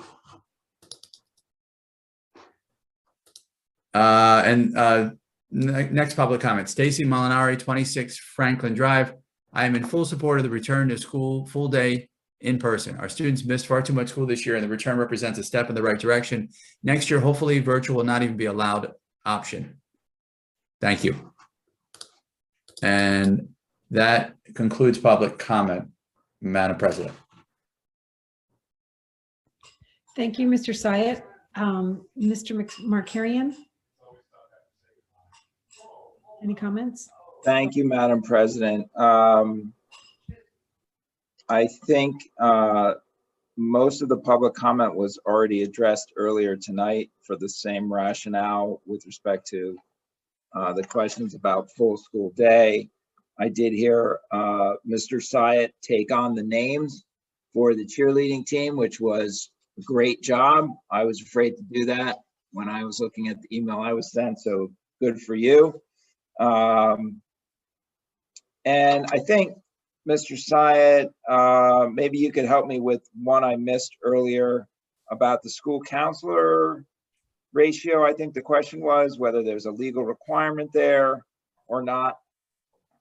Right. Yeah, I believe what the parents referring to, there's a bill, it's Bill 4860 in the Assembly. It was just introduced as part of the road back in October. And it's been referred to the Education Committee, and in the Assembly bill, there's two recommendations. And the reason that I've been paying particular attention to it is it would potentially have staffing implications if it passes. Right now, there is no requirement for counselor to student ratio in the state of New Jersey. There are recommendations from the American Council for School Counseling. And yes, those recommendations are 250 to 1, but there is no legal requirement. If that bill were to pass, which it has not passed, it's actually been sitting in the Education Committee since October, then the district would be compelled to look at that ratio. Although the caveat there is you'd have to look at the entire district's population and compare it to the entire district's staff of counselors. So it doesn't say that it's 250 to 1 in each building. It's 250 to 1 across the whole district. But the other implication that is of interest to me in that bill is counselors would be required under that bill to maintain their certification, which is a new requirement in New Jersey. You're seeing it in other states. They'd have to actually be recertified every 5 years through coursework. So that's interesting, because you're seeing that in other states actually for teachers. So that would be a first. That would have implications too. So right now, not a requirement, but if the bill passes eventually, then it's something we'd have to look at, make sure again, across the district that we've got that 250 to 1 ratio. And I think I did the math on that at some point earlier this year, because I remember going back and forth with you about it. And I think we were already below 250. We are. Yep. And I should mention the state of New Jersey, the state average is 348 to 1 right now. Okay. Thank you, Mr. Syed. Yep. I don't have anything else, Madam President. Okay. Then our next item is board forum. And our item for action is a vote on the 2020 school employee health benefits reform. Right. That's the Chapter 44 resolution. I forgot that it had a name other than Chapter 44. Sorry about that. Okay. Sounding like foreign to me, but I remember. I was afraid that if we just put Chapter 44, people wouldn't realize what it was about. No, and of course that's true. It was a brain blip. Does Mr. Markarian, do you want to say a few words about it, or what do you want to do? Board members have questions? I think it was something that has been circulated a bit among school districts to recognize the fact that the implementation of this new legislation may well cost school districts a significant sum of money. And to ask for some consideration of how it will impact districts, I think is the gist of the resolution. Yes. Without reading it word for word. Yes. Okay, so, and we just want to make clear as a board, and feel free, anyone who wants to jump in, that this is something we wanted to do on behalf of our district because our board supports that consideration, understanding the potential cost implications that we could be facing. So unless anyone wants to add anything, can we have a motion? Mrs. Korn and Mrs. McCune? And then a roll call, please, Mr. McLaughlin.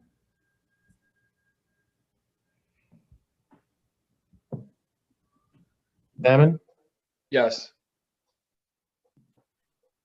Ms. Schaefer, Yes. Ms. Beckman, Yes. Mrs. White, Yes. Mrs. Richmond, Yes. Mrs. Korn, Yes. Ms. Hira, Yes. Mrs. McCune, Yes. Mrs. Gray, Yes. Madam President. Thank you.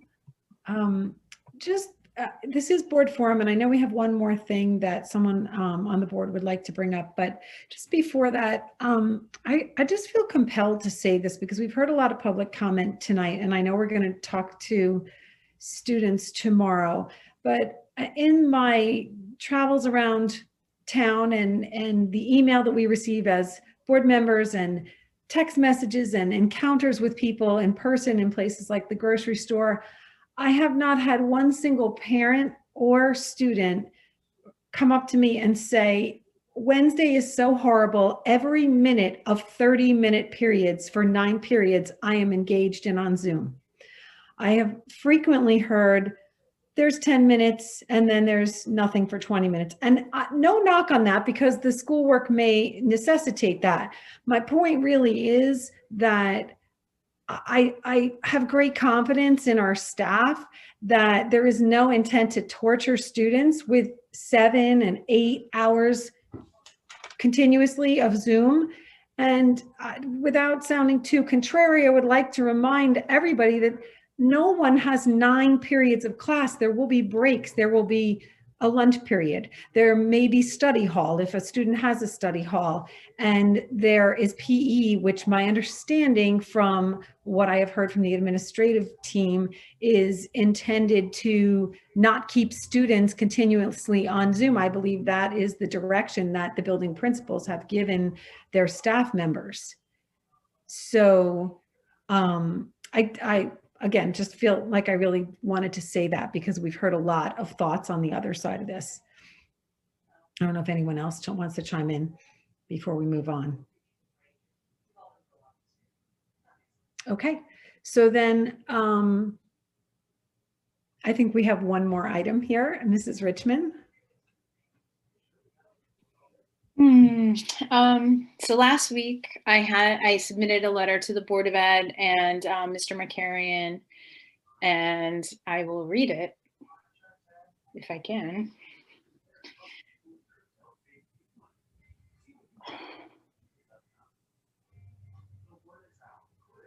You can summarize, you don't have to read the whole thing. So unfortunately, I am in a position where I have to resign.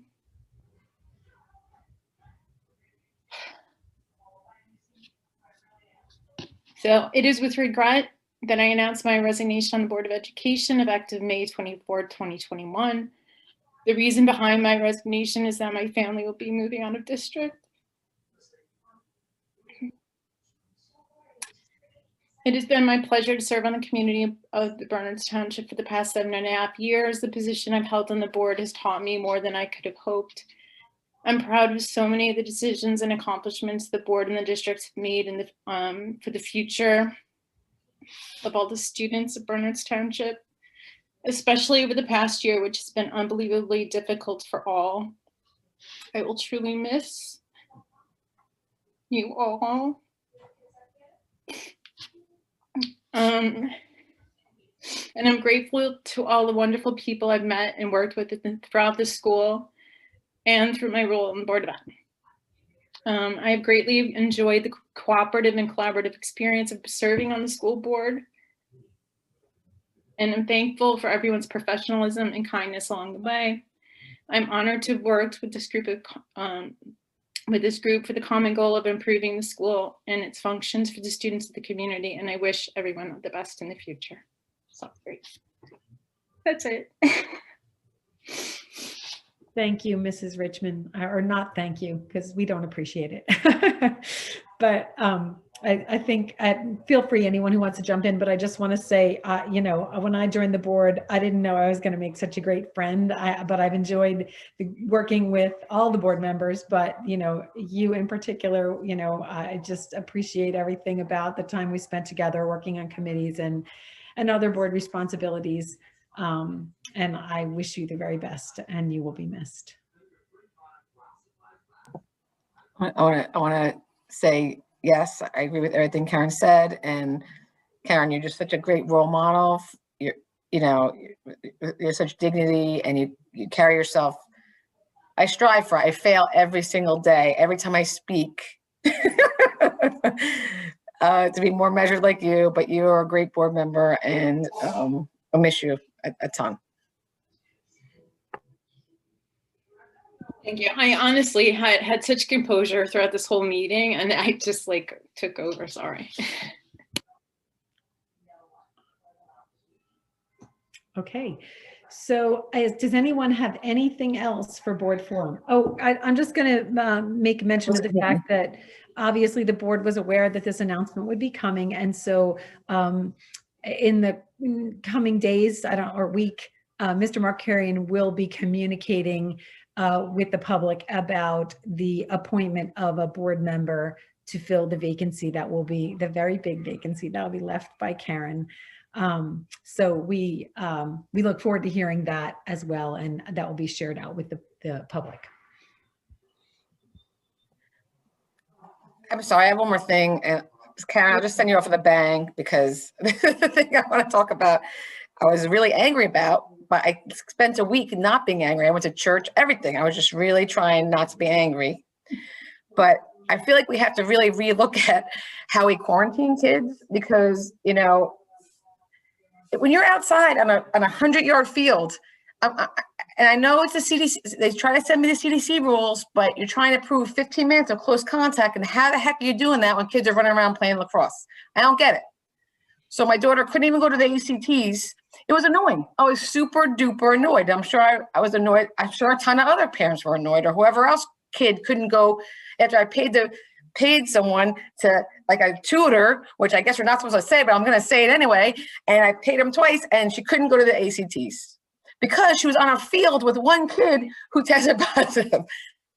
I don't know if this is sustainable. And I know a lot of the sports teams, and we have everyone outside now, and I'm not sure what we have to do to, like, maybe relook at how we are quarantining kids, because it could be a mental health issue too. We could, as an SEL issue, because you have always healthy kids now locked in their house because they were outside with someone. So I'm just throwing it out there. Maybe we could just revisit it, use our common sense, question maybe sometimes what we're doing, or what the health department's doing, or what our nurses are doing, just to have our kids back and see if it makes sense what we're doing for them. That's all I'm going to say. I had to get off my chest. I was annoyed, but I also think it has it's not good for the kids. I mean, if a kid's sick, yeah, keep them home. If they carpool with someone, I have no problem with that. But on a field, I just don't understand it when you're outside. I don't get it. So it's just something I think we should look at with common sense, not with fear, not with CDC stuff, with common sense of what's happening in our town, in our school district. That's all. Thanks. Sorry, Karen. Thanks, Jen. Anybody else want to say anything before we wrap this up? Okay, so with that, if I could have a motion to adjourn in a second, Ms. Beckman and Ms. Hira. And all in favor? And a reminder for the public, the next meeting is next week and it's the budget presentation. Good night, everybody. Thank you. Have a good night.